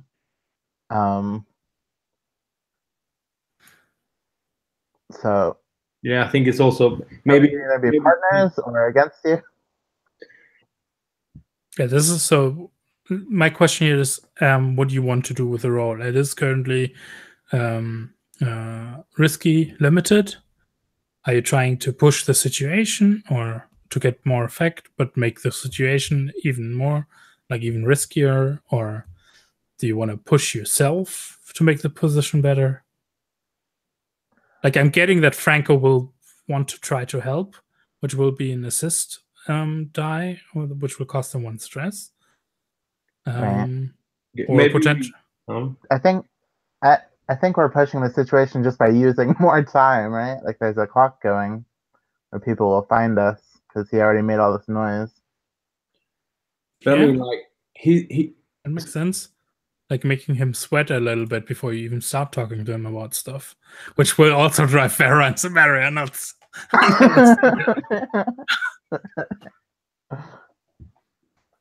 I like that. Yeah, that pushes the situation to desperate and standard. By the way, if any of you were all desperate before, you need to mark XP, right? But I can handle it later. Okay, so it would be desperate standard. that's Because just you push the position, you can still push yourself for an additional die if you want to. Or we could introduce a ripple. But or Franco could help. well, that is both actually possible. That's the point here. I already fictionally helped with like the com thing. Yeah, then we already have 1 help. I think it's always 1 Okay, help. I think that's enough. Mostly I wanted the effect. You want a ripple here? No, I mean I think I'm happy with just a lot higher effect like I got. Okay, you get 1 bonus die from Samaria from helping. Okay. And got a 6. Yeah, nice. Yeah, so I think he looks at you and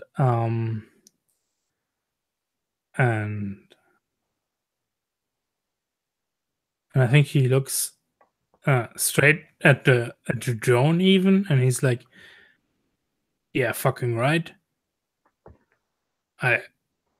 Yes, we got Thumper out there, like everywhere, and with a split piece, we're gonna take what we want to get." Like he gets defiant and actually probably makes up shit that they don't even do, right? But he gives you the material to say like, well, this is definite dirt on him, like with the action of him pulling a gun and then threatening to like use Thumper tech to destroy, like that would put him like in the crosshairs. Like the tracers would want this information. Great. Now I just kind of want to leave him tied up here and just get out of here. But yeah, very. This perfect. This footage is perfect, and I think you can. Yeah, the drone's going to make a sort of affirmative beep boop thing, and then just start retracing it steps back out. Yeah, nice. Well, you got the info. You got him here tied up. What now? Well, we're getting the fuck out of there, that's for sure. Yeah. There's still like those 2 sentinels who are looking for like dubious people in the building. How about the other 2? How are you all getting out here? Because right, the moment you leave this room, Gorgren will also like be shouting for like, or actually manage to push the alarm or something like that. Maybe I should knock him unconscious with the spade before we leave. Well, we already have him tied up, right? Can we just leave him that way? I was just thinking so he doesn't scream. But Yeah, that's a good second option. yeah. Very effect.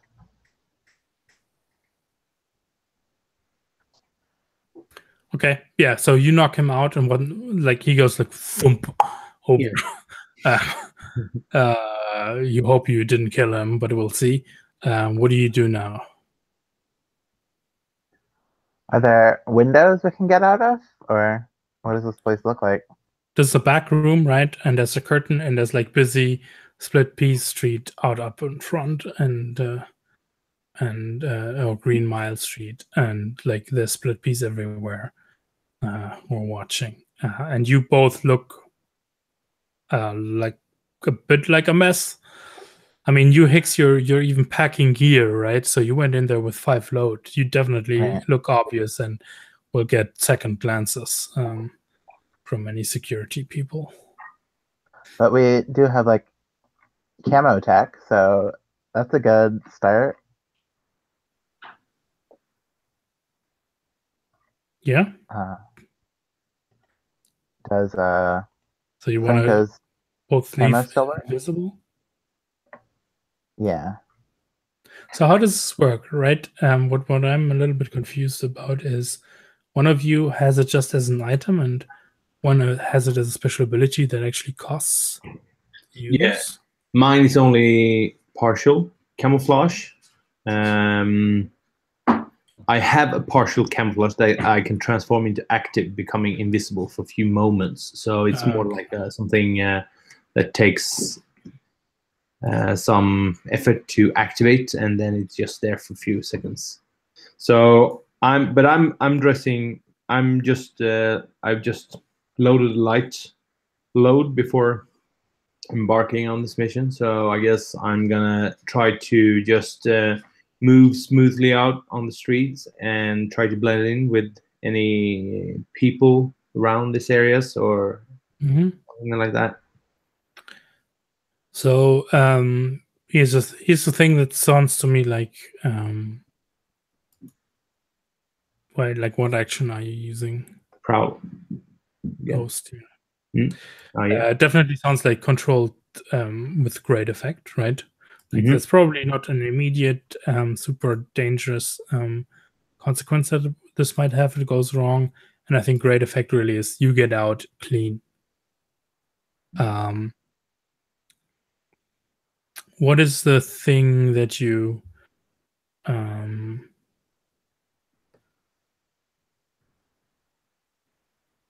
what is the way out for did you coordinate on a way out, or is this like after we're done we all four of us just disperse into the city and go underground basically?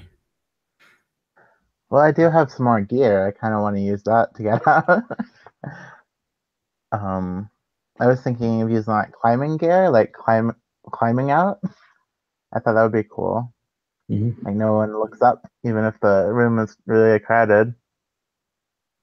I mean, you're invisible anyways, right? So you're already getting controlled great effect.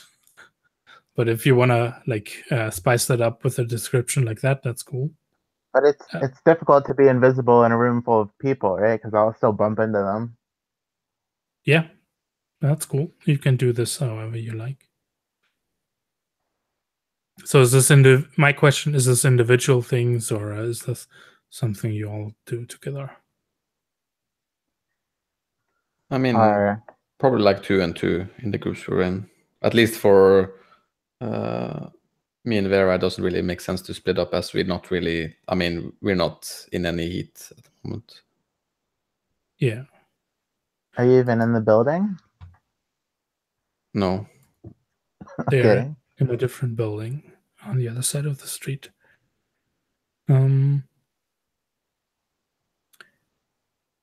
Yeah. Then let's just. This is basically 2 team actions, I would assume. So Prowl for Hicks and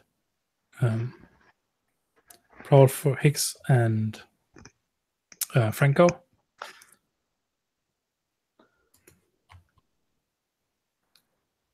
Yeah, that's a 5. Hicks needs to roll Prowl too. All right, 1 second. Prowl. And it's controlled. Great Great. effect.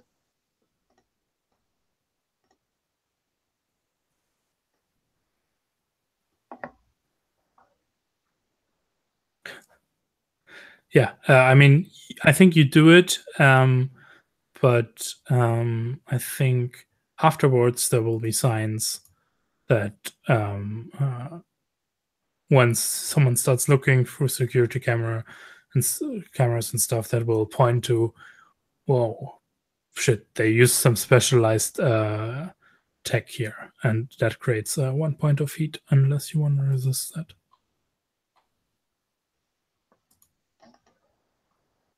Do you? How do we resist? That you need to tell us how someone doesn't pick up on that, like every resist ever. You need to Well, I you mean, need to tell in fiction how it's not traceable, for example, or whatever. yeah, at least my suit, I think, is effective. I don't know about Franco. I mean, the roll is a 5, so there is some consequence. The consequence is someone watching over security stuff notices, wait, I know that kind of shimmering on security footage. That means some specialized tech must have been here. Okay. Could That that be makes sense. sort Like, of, we still move things, but they can't see us. could that be sort of Unless they have like heat signature cameras, right? That can also be a fair. Well, someone must be standing there. Look at the heat signature. But on camera, you don't see anyone. Anyway, do you want to resist the heat or not? And then you have to tell me in fiction how. I don't think so. Now, Vera and Samaria. You're in the building with like 2 sentinels who are like looking through it, searching. So you're kind of a little bit more of a tough spot than they were after like knocking them out. I don't think you immediately would be like in a dangerous situation. So this is likely, unless you want to use not Prowl but something else, then this is controlled standard to kind of get like past them, and then you're out on the streets. And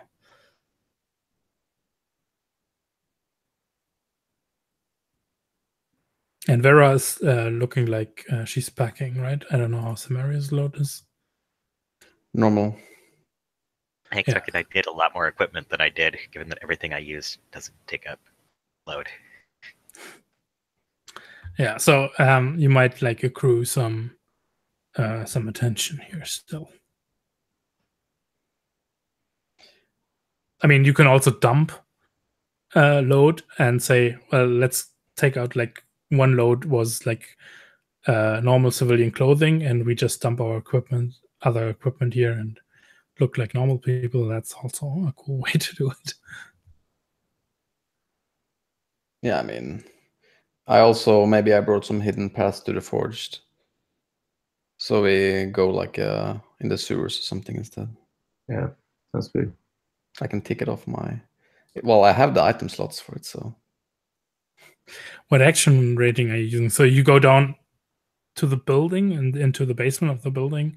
You have a sewer. Like that's we didn't see it, but that's obviously the way you came in, probably. yeah, sounds like a prowl, probably sneaking past those sentinel guards.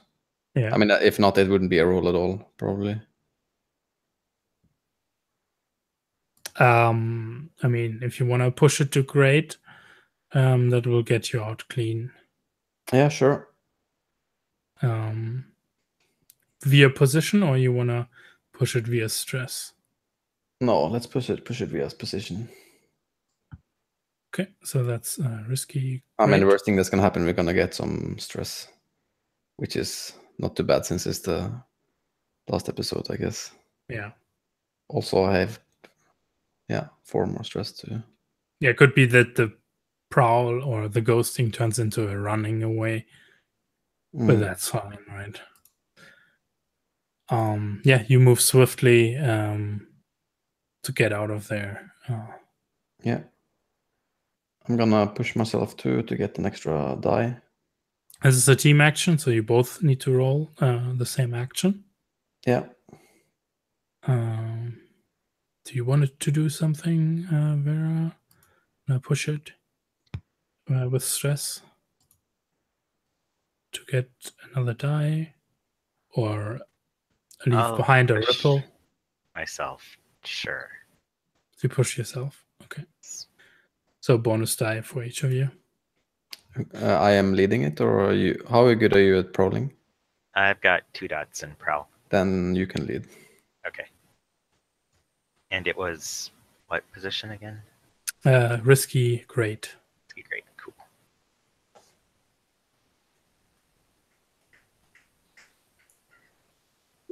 Yes. Nice. Definitely do it. Yes. We're so pro. You don't have the there's a special ability where team action, if you get a 6 between 2, it still counts as a crit. That's an awesome special ability for a crew, by the way. But you do it, no consequences. You just slip by them. They're none the wiser, and you get out. And yeah, and if I understood correctly, you're gonna use this footage to sell to the tracers and get basically the reward for people telling on people who own super illegal tech. Yeah, that sounds cool. That definitely has like some kind of reward on it.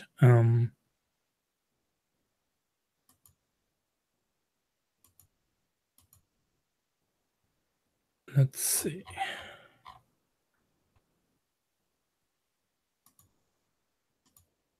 It's like 4 cred. So cred for each of you if you want to take it like that.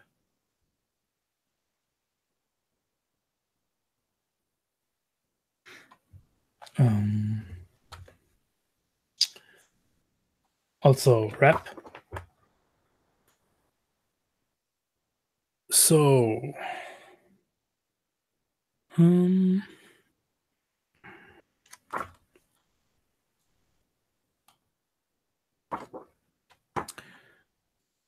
well, it almost doesn't matter, but it would be 2 for as a baseline, and they were 2 higher, so it would be 4 rep. But this fills up your rep to the max.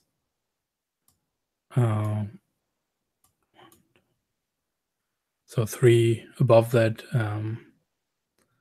potentially. And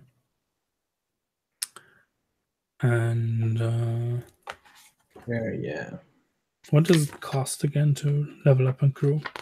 Because when your rep is full, you can either increase your hold from weak to strong, or if you're already strong, you can get an actual tier, right? So you'd become a crew of tier 1. But that costs some coin. or cred. Just gonna find this.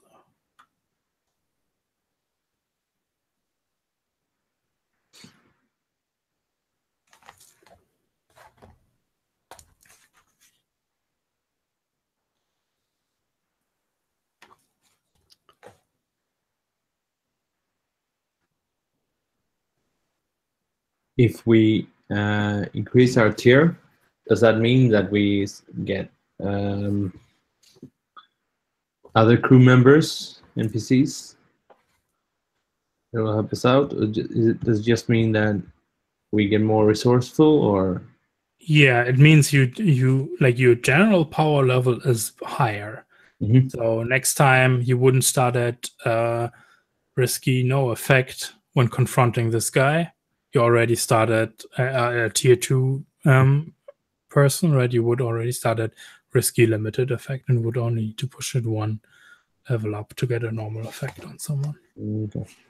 I'm just looking up the exact rules. So you get this.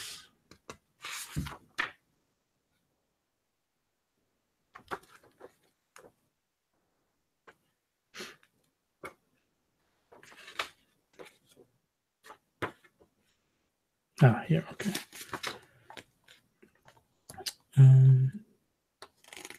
Or not.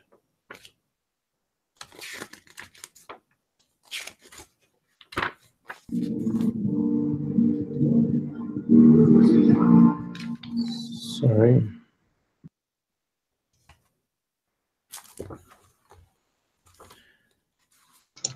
You're gonna get us kicked off of YouTube with your music.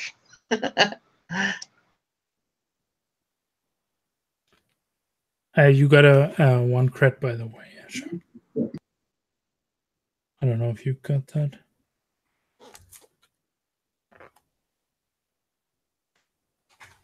Oh yeah, crew advancement. No. Where is that?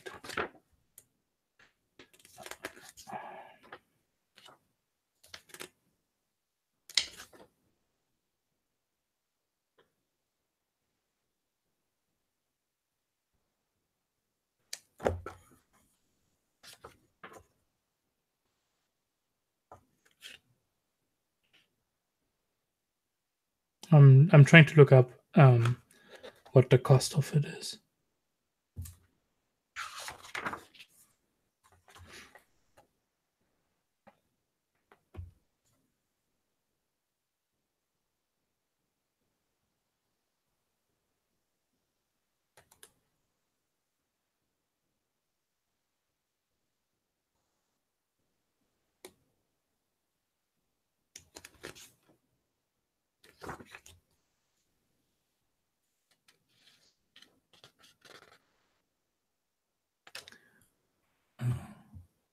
Well, I mean, we can also basically go over this separately.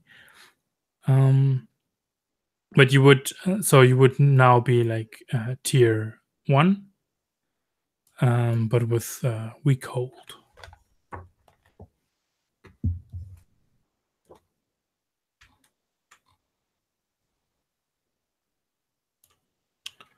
And then we have heat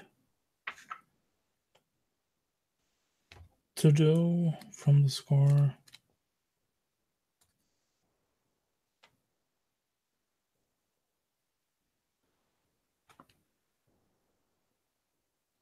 So here it is. If you hold a strong, you can pay to increase your crew tier by 1. This costs coin equal to your new tier times 8. Okay.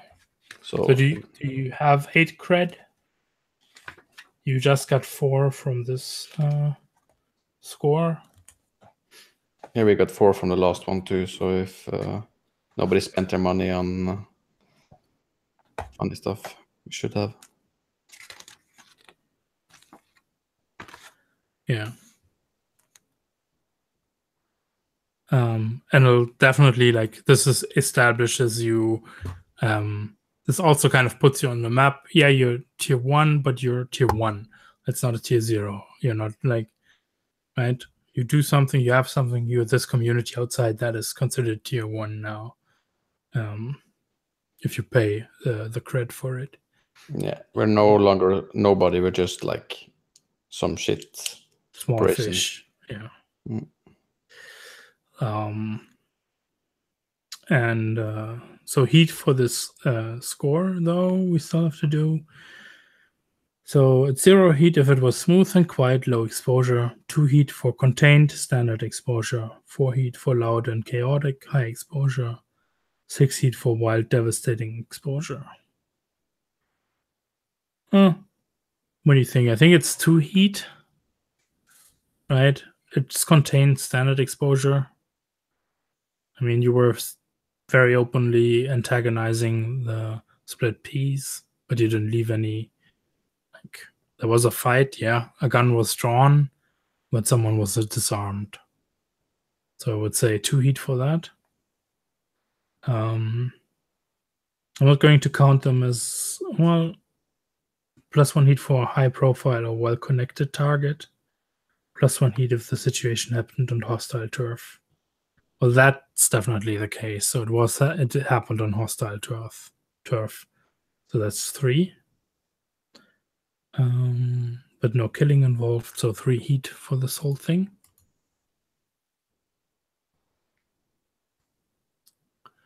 Which gets you 1 wanted level.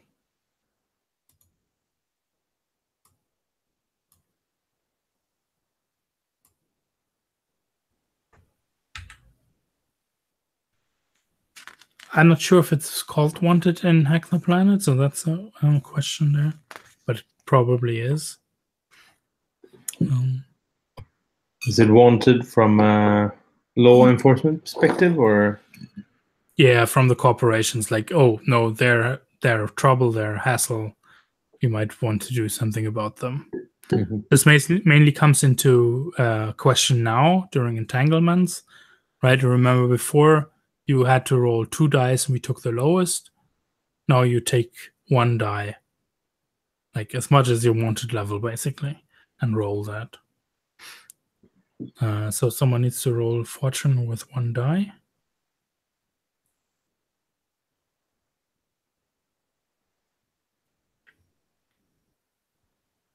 Sure, I'll do it. 1 die, fortune.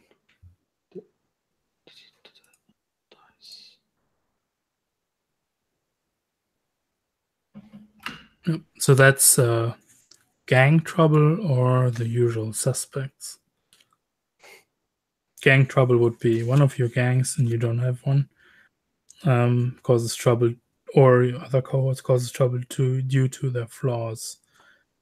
So it's obviously the usual suspects, which is so the sentinels grab someone in the periphery of your crew. One player volunteers a friend or vice purveyor as the person most likely to be taken. Who do you think that would be? My gardener friend, maybe. Yeah, or Florencia. Like last time, we saw the sentinels try to pick up Hicks, and you very clearly made sure that doesn't happen. Who's your gardener friend, though? I mean, he helped me get some contact. We got like a +1 dice for the entanglement thing. No, for the engagement roll. His name was Hui, and he used like seeds from them. Yeah, that makes sense. So we would make a fortune roll to find out if they resist questioning, or pay the sentinels off with 1 cred. 1 cred. But I guess we spent the cred for the tier up, I guess. Mm-hmm.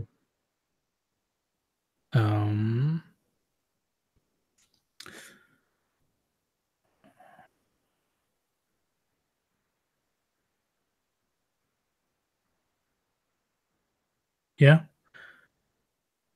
What's he like? Is this like a one die person? What do you think, Mikael?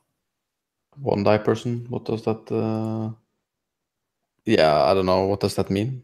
I mean, how well would this person resist to being questioned by? I mean, it's a sentience? gardener. It's not a criminal. Yeah, sounds like a one die. Yeah. So if you can throw that. He's like, hell no. Yeah, nice. The gardener. he's Samara's good for it. yeah, he's like tough as like some old weed. Sentinels don't get anything out of him. Cool.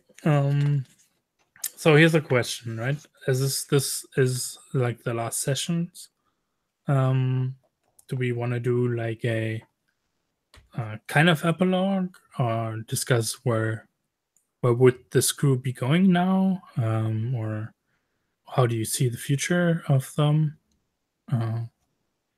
or are you like I don't know, we never discussed this. Potentially we could always say, yeah, let's continue with them in some shape or form. It's also an option, right? But how does everyone feel? Otherwise, yeah. Sorry. No. You start. Well, otherwise, next up would be downtime. That's all I want to say. Yeah, I don't feel I'm done with this crew or character. I'd like to explore a little bit longer. I feel like I'd like to see some more, even though we are on our last episode.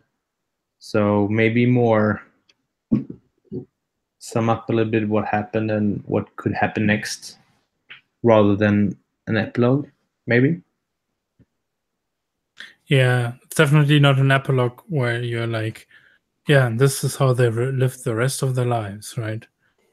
It's more like what happens with this little forge community that you have and that kind of stuff. Mm-hmm.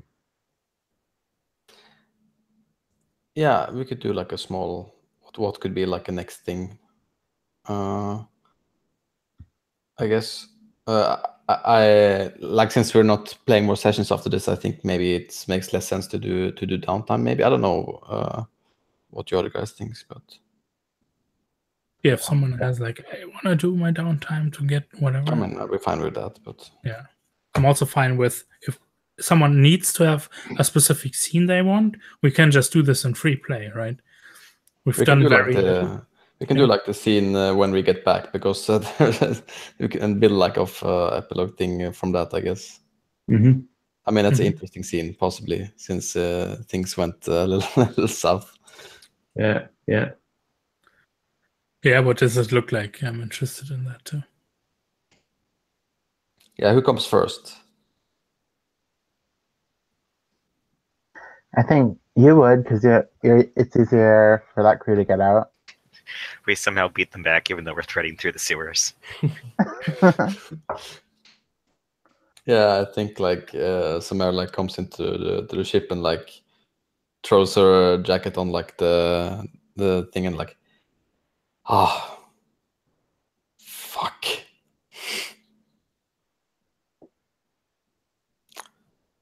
Well, we got the info, right? Yes, and Vera's like talking to her drone. Like, yes, very good job. Good drone. And yes, we got the footage. I mean, I have to check it, but it looks like it's all good. We should have plenty. Yeah. Oh yeah, so maybe it's running, like you set it up so you both can look at it, and when the other two come, it might be running on the wall or being protected or something. We can see ourselves. Interrupt you, Samaria, though. Yeah, this is like could also double as an instruction video of how to not do a smooth I'm just tricking of information out of someone. Samaria with like a pointer going, and look, here is how you fail at a mission. What is Franco doing wrong here? Yeah, I think in fact, like this is what the, like Samara is doing when you guys arrive, like pantomiming. Here is where you're supposed to say, and then like so, you two walk in. I think Franco is probably a little bit annoyed over being bullied, or sort of, yeah, a little bit like not annoyed, but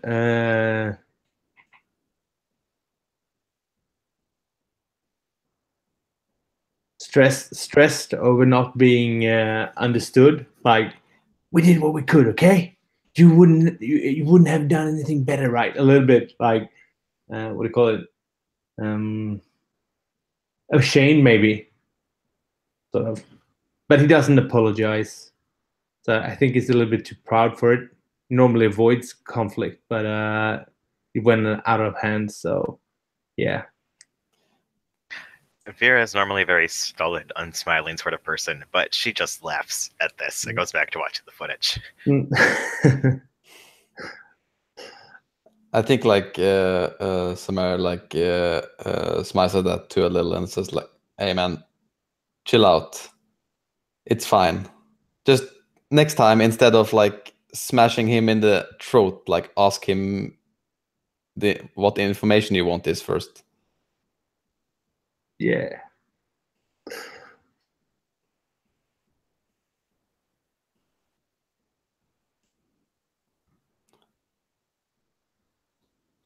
And we got cash. Yes. Do we get any private information from this? What was his name? Gogra? I didn't see anything. Didn't get any personal info from him? Oh. I mean, nobody ever looked into him, right? No, I don't think we did. Well, I tried to look what he had, but I guess he didn't have anything. I mean, you could have found like right, a wallet and get some details that you can check up on after that, after the fact, if you wanted to. And here's the thing, which might kind of be like appropriate for closing things off. We could talk about if all of you would like pick like a long-term project, like what would it be, and we can maybe talk about how that would go and what the outcome of that would be. Does that sound interesting? So Sure.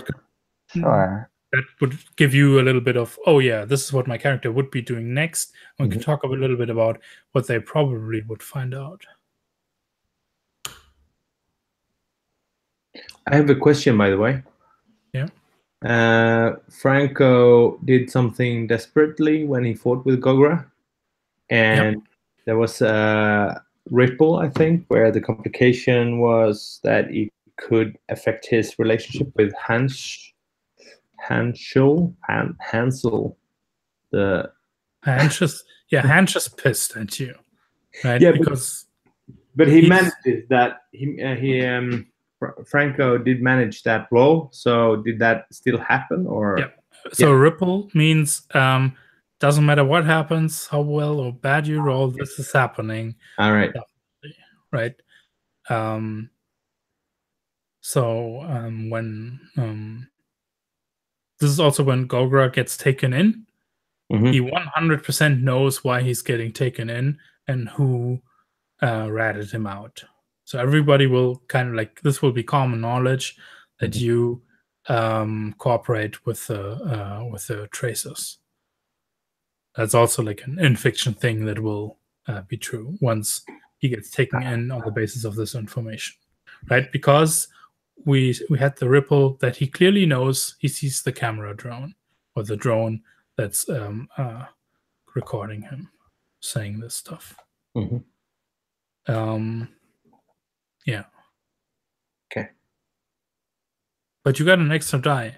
Also, for any desperate action you rolled, you should mark a tick in the appropriate attribute. Yeah. Otherwise, does anybody have an idea for like a long-term thing they wanted to be doing and chasing up on next? That could be part of this. Yeah, I think. I mean, that's probably like more than one long-term project in actual play. But I think like Samara is probably trying to like gather tech to try to build a colony outside of the vault, where with more like, I don't know, socialist principles than what's going on right now. Like in this community, because this is just like some yeah. I mean, there's plenty of space. I'm sure there's somewhere you could do something like that. Yeah, and there's probably also like-minded people that you could recruit and get interested, or like communities that are already going that way, and like finding one of those and trying to take part in that.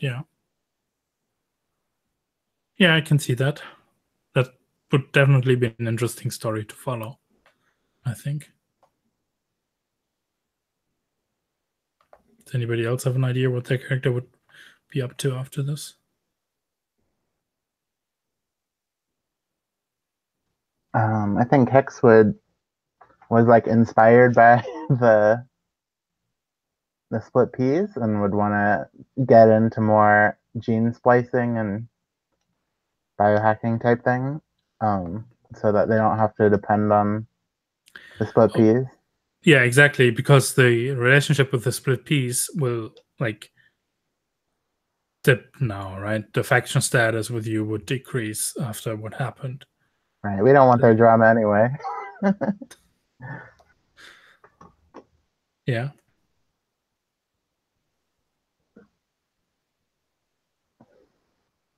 I think Franco will probably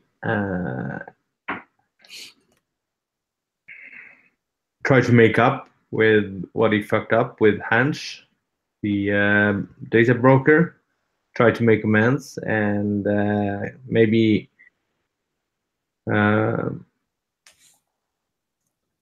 offer himself to do him a favor, sort of to make amends or something like that. And then probably he will stick more to the Forge community outside. Try to help and rebuild that a little bit more, to indulge in his obligation vice, because it's quite stressed out after encounter with in the fight with Gogra. So yeah.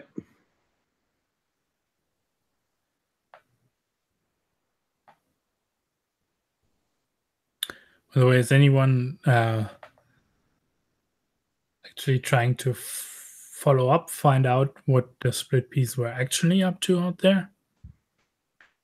To an extent, I think Vera's not so much trying to track down what the split peas were after, but seeing if there's other modified split pea tech out there that needs to be either disassembled or brought home or whatever, and keeping ear to the ground with her various contacts to see if there's more illicit thumpers out there. Yeah. Yeah, I think similar. Oh, sorry. I think similarly, Hicks would be interested in things that are like out of the way like that, right? Like it was on an iceberg or something. So I think Hicks would just be looking in like strange places for things, not necessarily the split peas, but just what all's out there. Yeah, and maybe the traces even come back to you, and that gives you like an idea, because the maybe what you learn from this is that they've been up to some kind of plot, and the tracers haven't been able to make sense of what's happening. Like they've been like following the illegal the trail of illegal wares going around and trying to make sense. Okay, who's using this actually, and are they a threat? And I think all things point towards a large-scale operation that the split piece wanted to get into out in the reach. Like, I think the idea was, in a sense, that they wanted to actually affect the environment out in the reach in some shape or form to potentially get a leg up on Nourish. Like actually do significant changes in the environment out there with like who knows what kind of side effects, but to enable them to maybe set up some secret farms out in the reach for specific high value produce or something like that. Which could also be something that could get into conflict with what Samaria would be doing in the future as well.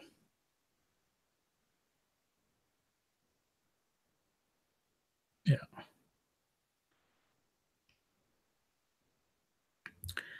Okay. Do we want to do XP? Yeah.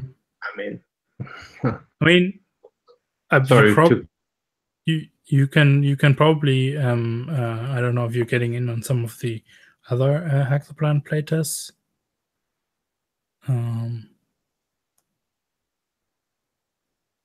Yeah, I might like to play this character in another, like, further along playtest. It would be interesting to see how the game develops. Yeah. So let's do XP. Then here you have a character that's like not right at the cusp, but you can use later on if you want. Mm-hmm. In one of the other games that are going on. Okay. Start with Hicks. Did you mark all your desperate rolls? I thought it was just once per session, so I don't know if I rolled more than once, but that's all that XP every I marked. like I don't see any marks in Insight, Browse, or Resolve for you. So. Oh, you mark it there. Okay. Yeah. Yeah, I think it was prowess. I'll have to go back and see what it was. Well, yeah, you can scroll up and look it up, right? You address the challenge with deception. What was that? Consort. You did your desperate roll. That's in Resolve, not in Browse. Okay. Oh, you're right. Yeah. Do the team rolls count for that too? I know we did a few of those. Yeah. Okay. Yeah, but they were not in desperate. Right? Okay. You address the challenge with deception or influence? Yeah, I think that was a big part of the session today. It was right. Talking to this person, trying to get information. So that's what we got him to talk. Yeah. What was that? So one? Yeah. Or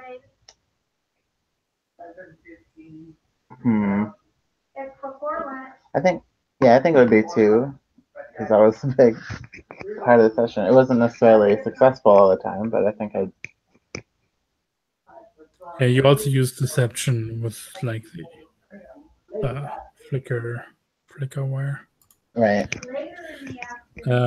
Then you express your beliefs, tries to heritage or background. Yeah, it was about standing up for our community, I guess. Was it though? Was it actually? Yeah, that's a good point. It was supposed to be that, and then we kind of just got into making money. What are the drives? I don't know. What are your characters' drives? Like, what drives them? And did we see anything of that? I'm not sure. I mean, I guess it would be like the manipulating and hacking and stuff. So I think that was just kind of disappointing. That it was social engagement, so I didn't get to use as much tech.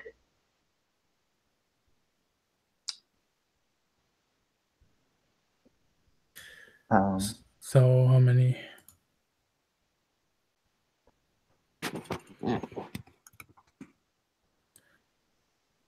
I'll do one because it was for the team at least. Yeah. Then Vera, someone has like noise in the background that's distracting. Oh, okay. Vera, you want to go next? Sure. I already marked my desperate action.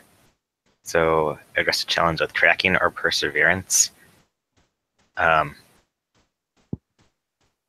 could kind of spin my drone as tracking, I guess, but otherwise not really. Yeah. I think it is. Okay. Yeah.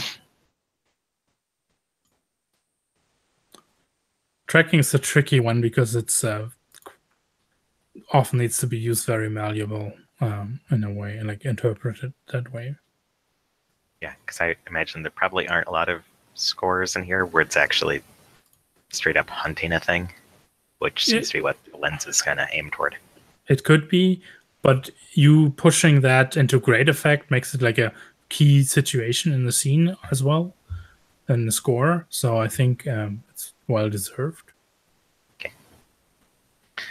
And beliefs, drives, heritage, or background. I don't think I did a whole bunch of that this time around. I mean, we ended the session on talking about what you're going to do next. Oh, true. I guess. So I'll give myself another one because I can. Yeah. And I definitely did not struggle with issues from my vice or traumas during this session. That didn't come up at all. Samaria? Yeah. I didn't roll any desperate actions this session. And well, I addressed a challenge with knowledge, technology, and science with I mean, even though you did the drone thing, I guess that was kind of Samara's idea. I'm stealing myself an XP for that anyway. And I think I expressed my beliefs, drives, and heritage, at least for the last thing, which is a free XP for everyone, I guess, with the community thing. And also, I think you saw like a little bit about Samara's like non-tolerance for failure in the end, which I also think like is a belief in her, at least after seeing it. And that's it, I think. Franco? Yeah. I only marked one desperate when we tumbled, me and Gogra. I'm not sure if I did one desperate when I tried to persuade him in the start, when I had zero dots in command, or was that a desperate? I don't remember. It says underneath always, right? If you entered it correctly. Command, you had a desperate command, so one in resolve. Ah, okay. Good. That was the only desperate action you had. No, I had one in prowess as well. No. Doesn't say in the rolls, at least. No? Okay. Okay, I mixed them up then. All right. Okay. Yeah, you can go back there. Yeah, check out your rolls. Okay. So there was one desperate roll there. I addressed. Yeah, but you put the desperate roll directly into resolve and not in the playbook. Ah, okay, yeah. And the ones you get now, you can choose if you want to put them in the playbook advancement or in one of the attributes. Mhm. So you can still level up your prowess with one of the XP you're getting now. Mm-hmm. Yeah, I'll do that later. But I did not address any challenge with stealth or evasion this time, so nothing there. You didn't?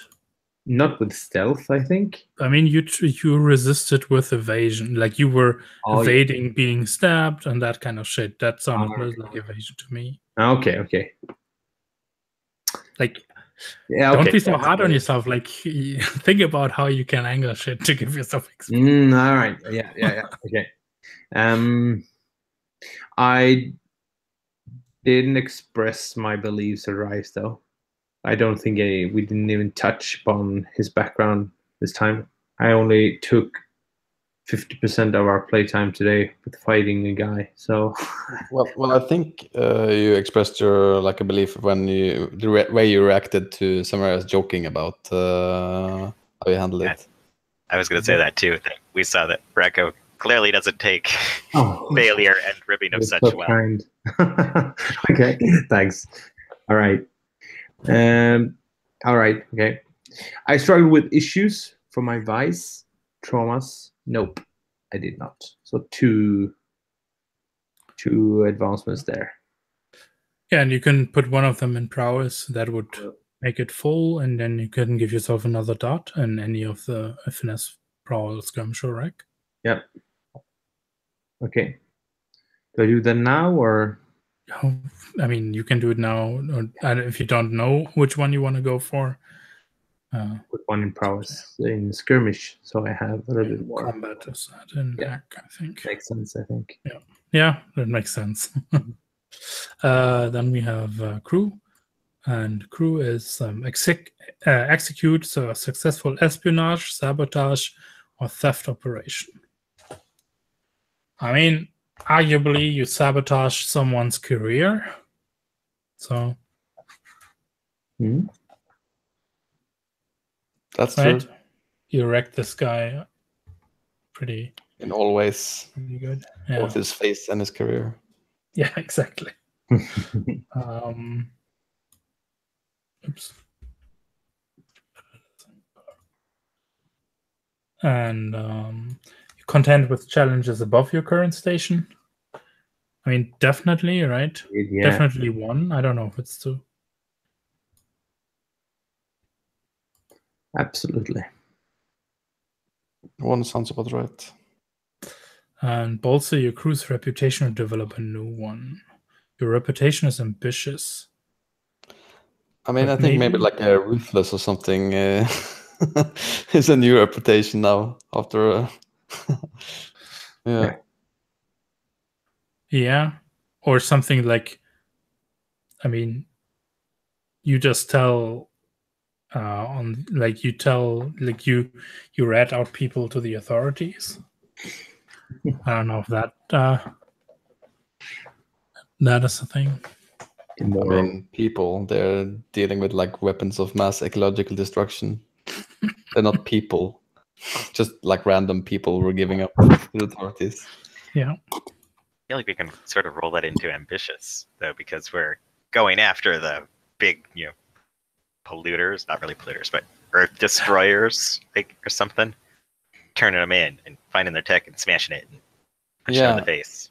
Yeah, I like that. Like maybe it like bolsters our ambitious reputation, like going for like big fish hard like that. Yeah, like walking in and like directly confronting one of the lieutenants of a faction that's 2 tiers above yours, without like, yeah. I think that's also why you were able to sucker punch them like that, I guess, right? Because like he wouldn't have ever expected this to happen. Yeah.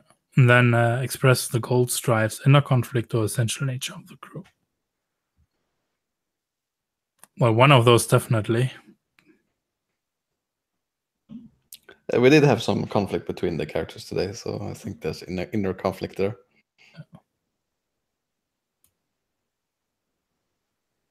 Sam Moore, did we find out something about your goals and drives or essential nature?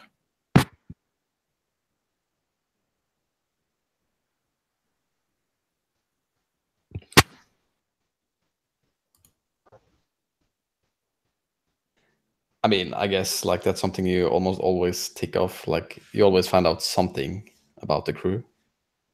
Like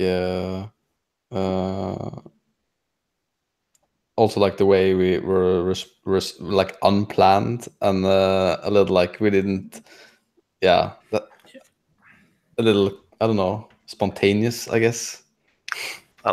And I did like how the score was sort of planned, and then we'll ask him this, and he'll do it. And then our backup plan was, oh no, now what? Panic. Hit his face. Improv. Yeah. Well, that definitely. So another one for that. So you definitely get another crew up. Crew advancement, either a special ability or to upgrades, which could be people as well. Because Christian, you asked about that beforehand, right? You can get other people and in your crew on tier 0. It's when you take a cohort, for example, and you say, oh well, that's a gang of thugs. On tier 0, that's like 1 or 2 people. It's I think 4 to 6 people on tier 1, something like that. And they now also work with the tier you have when they need to roll, basically. So, but to get them, it costs both of the crew upgrades. Otherwise, you could like put a crew upgrade in training and one in making your ship more secure or something like that, or getting better quality and those things, right? I think today we could see like how quality, whatever, quality documents, quality supplies can be useful because they basically make you 1 tier higher in those things. Right, so if you want to fight a crew of a higher tier, it would be nice to have fine weapons because that will equalize things. Yeah. I don't know if you want to decide on that or.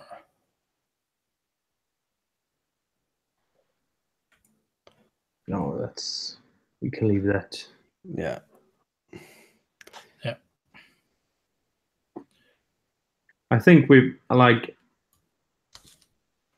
me, this has been a really interesting game.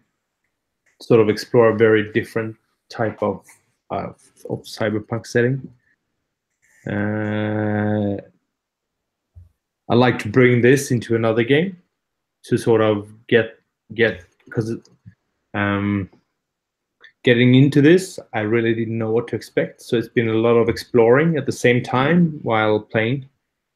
So I'd really like to keep Franco, even though he didn't make so much of a success today. So had a good time playing with everyone else here. So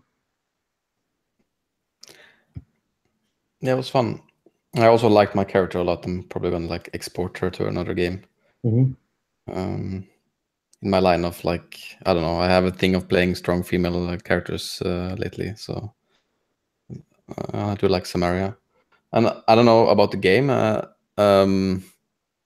Like I am very like I'm a climate activist, so I'm very like into that, and I don't feel like there's something off about it a little bit to me. So like about how it feels very much like more of a cyberpunk game than anything to do with like a cyberpunk blades hack than anything to do with like climate change, really.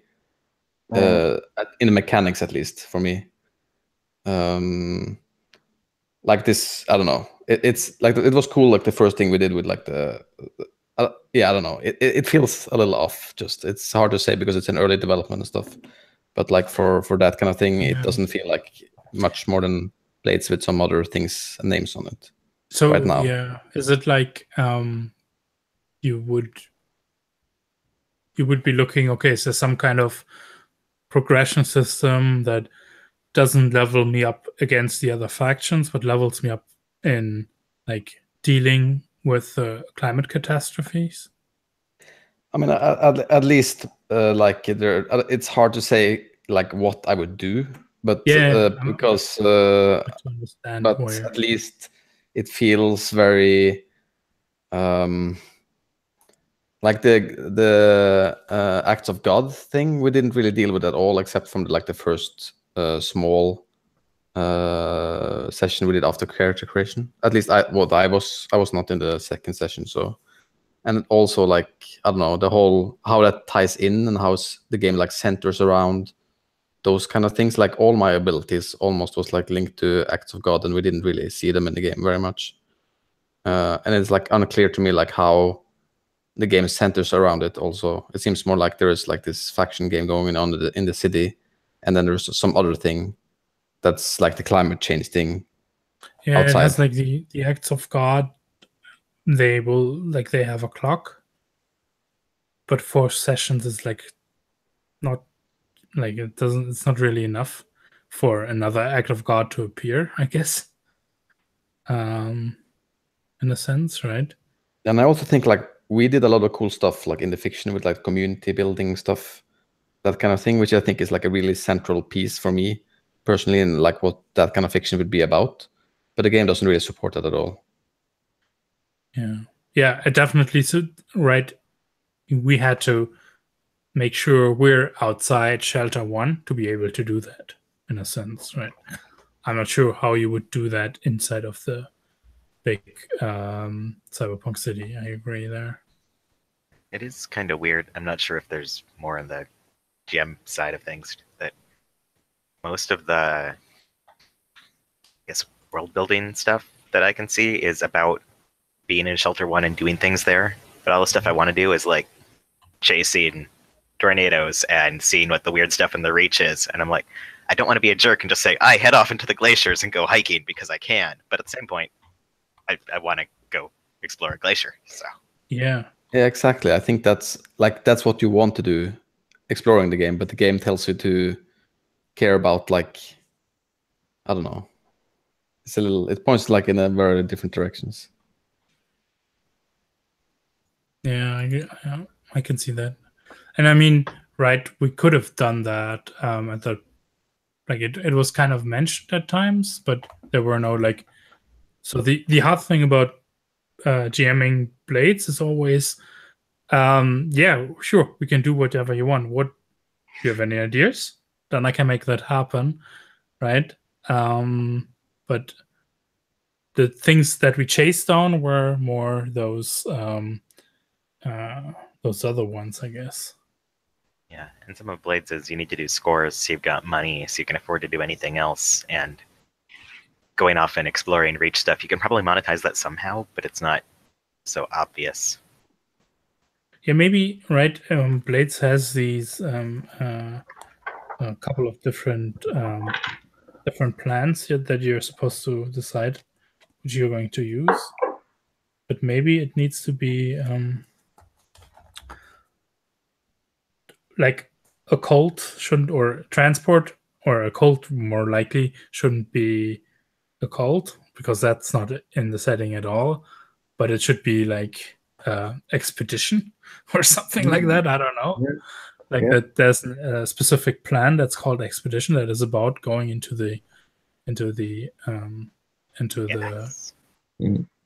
would want to do expeditions all the time. That I approve this addition to the game. I mean, which is cool, right? If you play Bravos and Blades, you want to do assault plans all the time, which is perfectly or okay to have like every other plan be an assault plan.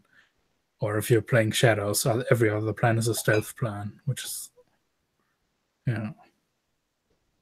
Also, like a very small thing I noticed is that I really don't like the natural disasters that destroy the world to be called acts of God.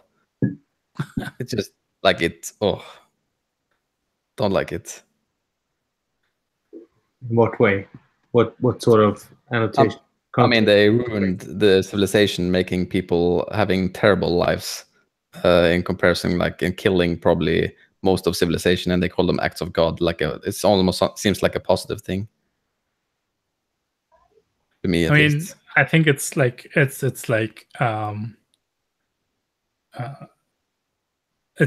diverting the blame, right? It's not our fault. They're acts of God.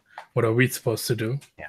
Well, and that line's straight out of American insurance paperwork. I don't know if it extends further, where you're not covered for acts of God. So anything terrible as well, we couldn't have planned for that. It's an act of God. Yeah, that's it's called something similar in German, at least. I would like to see something like opposite to the tracers, right? Like the tracers prosecute people who contribute to climate change. It would be nice to see like what enforces like actually being responsible, or like why would people, or how do people act responsibly here, right? Other than just they're going to be prosecuted otherwise, right? Like maybe like recycling mechanics, or some way for people to get money without scores and stuff. Yeah, I kind of like that as like a base premise that the crews should have like, for me at least personally, the reason for playing a game about like this kind of thing would be like to hit upwards somehow, to like fight the system, and the system here is like what happened, right? So that would be like cool. You could do like this kind of vigilante thing where you're trying to punish people who contributed to climate change or something. Doing like a crew like that would be awesome. I would be totally into that. And I think one of those crews is coming with the tracers. You can play them as a crew type. But also like the crew type that basically Samaria is, in a sense, with your last action would also be interested, right? The one that wants to build a second settlement somewhere that is sustainable, and that is like you have to get the resources out of Shelter 1 to be able to do it, but at the same time you don't want to reproduce the same society. And that would also be an interesting pitch, I think. Yeah, kind we of have like an airship, but we didn't really have other places to go to, right? You can't go to other cities or anything. So. I mean, there are other Forge communities, but we didn't really explore those. But they became more detailed, at least, I think, as the text went along. But then we were already rolling in one direction. We kind of had to manage that direction.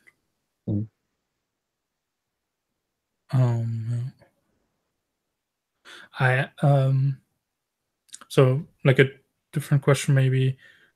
Thought we were a little bit struggling today with how to get things rolling in the fiction with Blades in general.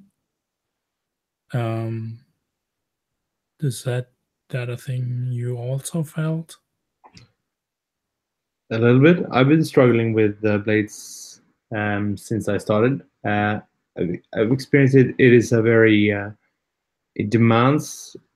I think we spoke about this, you and I, Matthias, one of the first times we played. Like you have to get your head around, wrap your head around the fact that the game consists of different phases, and that you have to sort of buy into the phases to be able to produce fiction in the correct way. Okay. But do you think that was a problem today? No. It's just Okay. my own struggles. My own struggles when I sort of jumping back and forth in or maybe that's not just I'm not sure. Blade's still a bit more crunchy than I'm used to, so maybe that is one of my thresholds that I have to personally work with. But I mean, I like the idea that you have different angles when you have your skills and your stats sort of, that you can approach them in a horizontal or vertical way, like when you resist and when you actually use a skill. So that's cool, but I think it's quite hard sometimes to hook on to the right mechanical aspects of the game when you do something. like I constantly see myself trying to do stuff, and you, Matthias, like you remind me, like what are you trying to do here? What is your aim here? And like, oh yeah, I have to go back and sort of reconfigure my approach to this action just to hook into the rules. And I think that's more of my own experience with the mechanics rather than the actual gameplay. So it might be an experience thing and maybe a learning curve thing that sort of gets smoother along the way. I'm not sure. The tricky part is, and I think I noticed this today, that either there's like a crunchy side that's not being used, where I'm like, you can have these options. Which options do you want to take? And then everybody just is thinking about crunchy stuff. But in Blades, it's always both. It's always, even if you take an option, you have to say, what does this look like in the fiction? So if you want to like, well, I get completely in his face and get a knife to his throat to make him talk to me, right? You only chose that so you could push it an effect level higher. But you needed to say how you're raising the stakes, basically, right? So it's always need to always address that. So it's a lot of talking back and forth about it. And there were other times where like I'm like, okay, these are the bad consequences and they're really horrible. And then I'm like, yes, but there's blades, so you could resist them if you want. And then there's like, oh yeah, okay, so what do I roll to resist? And I'm like, wait, I don't know. You have to tell me how you're actually resisting in the fiction. Yeah. Well, so I'm fairly new to Blades, so this is like my 5th time I play Blades in the Dark. No, not really. 8th, maybe 9th, something like that. Do you guys here feel the same thing when you started with Blades? How many, Asher, have you just started to play Blades, or was it you, Ryan, that you started? I just started. Yeah? Yeah. So how do you perceive Blades mechanics? Do you recognize what I'm trying to explain, or am I just mumbling? Yeah, I think because there are 3 like distinct systems, right? So you kind of have to get your head around like which part am I in and like how do these mechanics work? But they're all kind of similar, but they work a little different. Yeah, it's kind of like I mean, I have a similar thing with PTBA games like Dungeon World, right? You're supposed to start with the fiction and then do mechanics and then end with the fiction, but that can be difficult to do sometimes. So this is even like more so because they're like reactions, right? Like you have to start with the fiction, do mechanics, and with the fiction, do a reaction, do it over and over.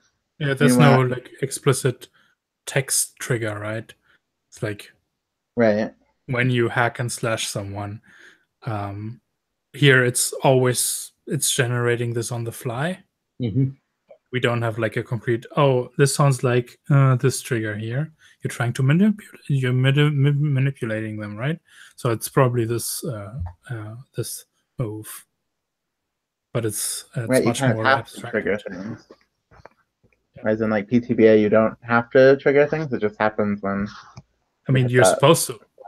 When the trigger is triggered, then the move fires. That's kind of what the rules are.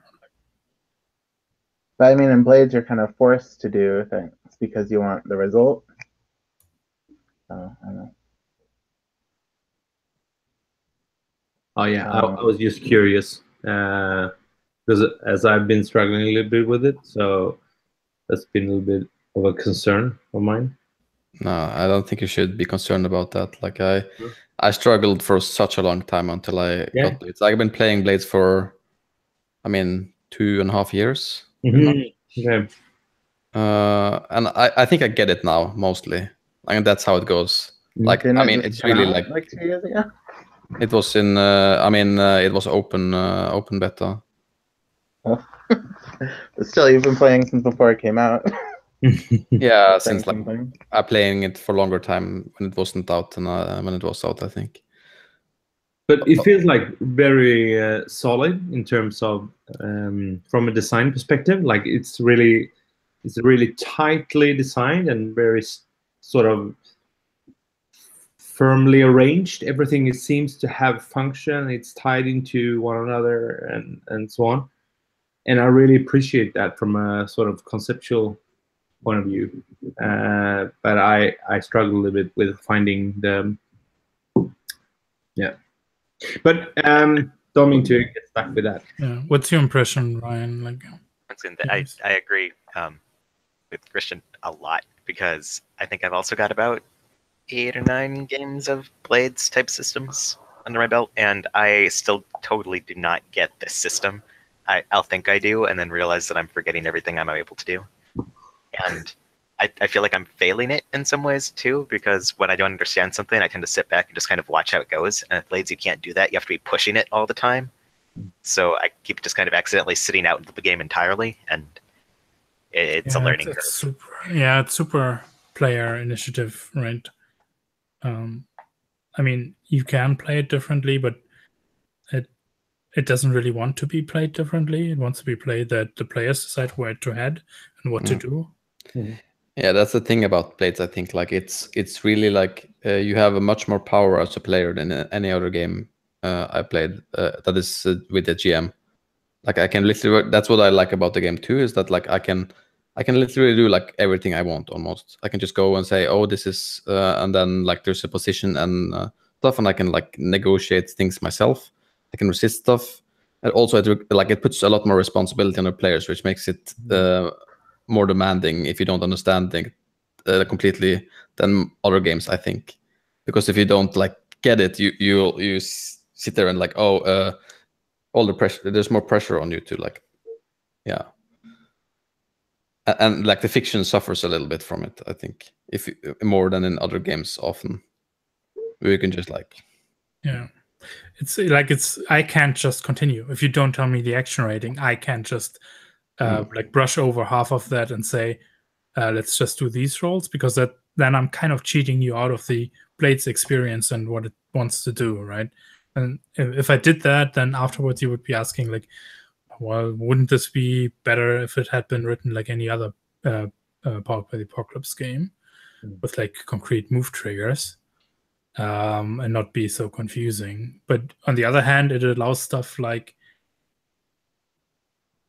you almost have to play it with like a co-GM hat on. Where like, yes, like I have this one character that I'm focusing on, but I'm going to make a whole bunch of shit up, and that's why I need the flashbacks. Like I had a game where in the season finale, I made a flashback to our second session, where my character got his first trauma. And this was kind of a nebulous end towards the end of the score, how they like left the entire score and got out of the scene and stuff like that. But I had it like, and then I played them, and then as I played them, like I played them more and more like that they were ignoring all the supernatural shit. And towards the end of the campaign, I was like, wait a minute, like I've been playing into this because it's funny, it's humorous, while our whisper does shit and I don't ever notice it, right?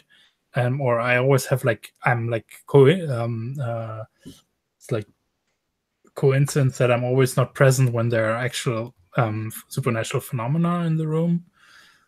And I played this up and up and up towards the end, and I'm like, I need to resolve this to make any kind of sense of this character.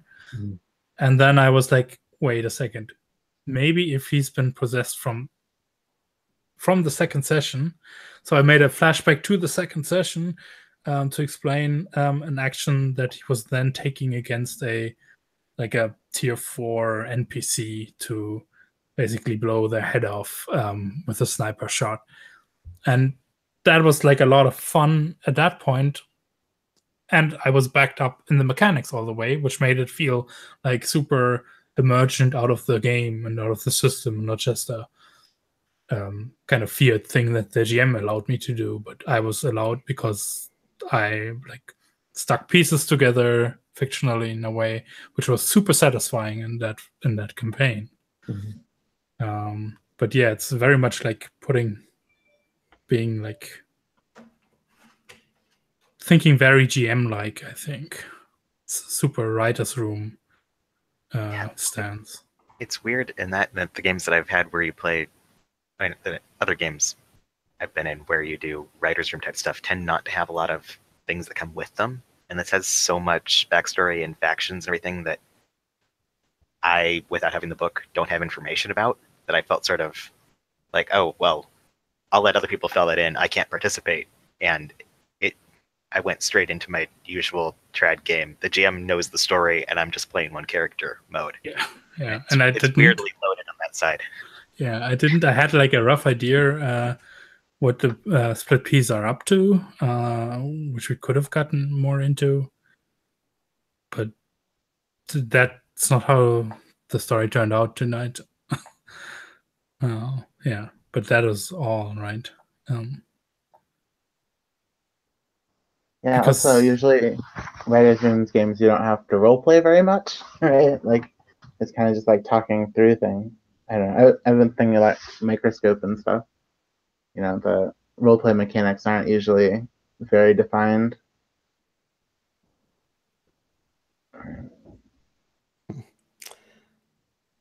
It's an interesting game, for sure. I promise it has a payoff when you finally understand the.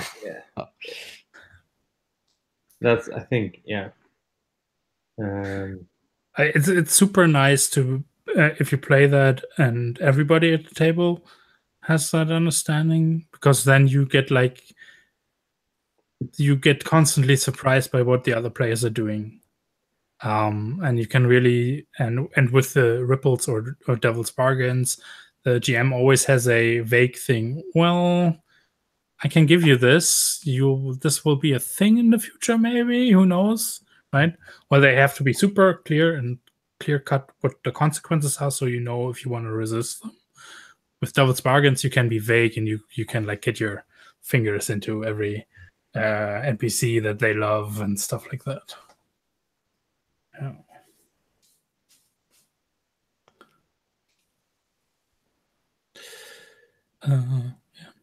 By the way, right? I didn't just noticing. I didn't press stop broadcasting, but I think this might be valuable for Fraser to get. Yeah. Good. Okay. Yeah. Shall we call it for the night, or does anyone have any last comments or things they wanted to say? I had like a lot of fun with all of you and trying this out. Yeah, I definitely enjoyed it. For sure. I'm Sorry, really excited for the half the night with a pointless brawl. No, don't apologize. I like seeing you both trying to do this kind of serious but also sort of absurd fight because we wanted to talk, and then all of a sudden knives are coming out. But it was great. Yeah, it was just funny. I had fun watching it. Yeah. Don't worry. Okay, cool. Yeah, and hope to be playing with all of you in the future soon. Thanks, Matthias. You're great. Thank you. All right, nice meeting you all. Take care. yeah, Good night. Bye-bye.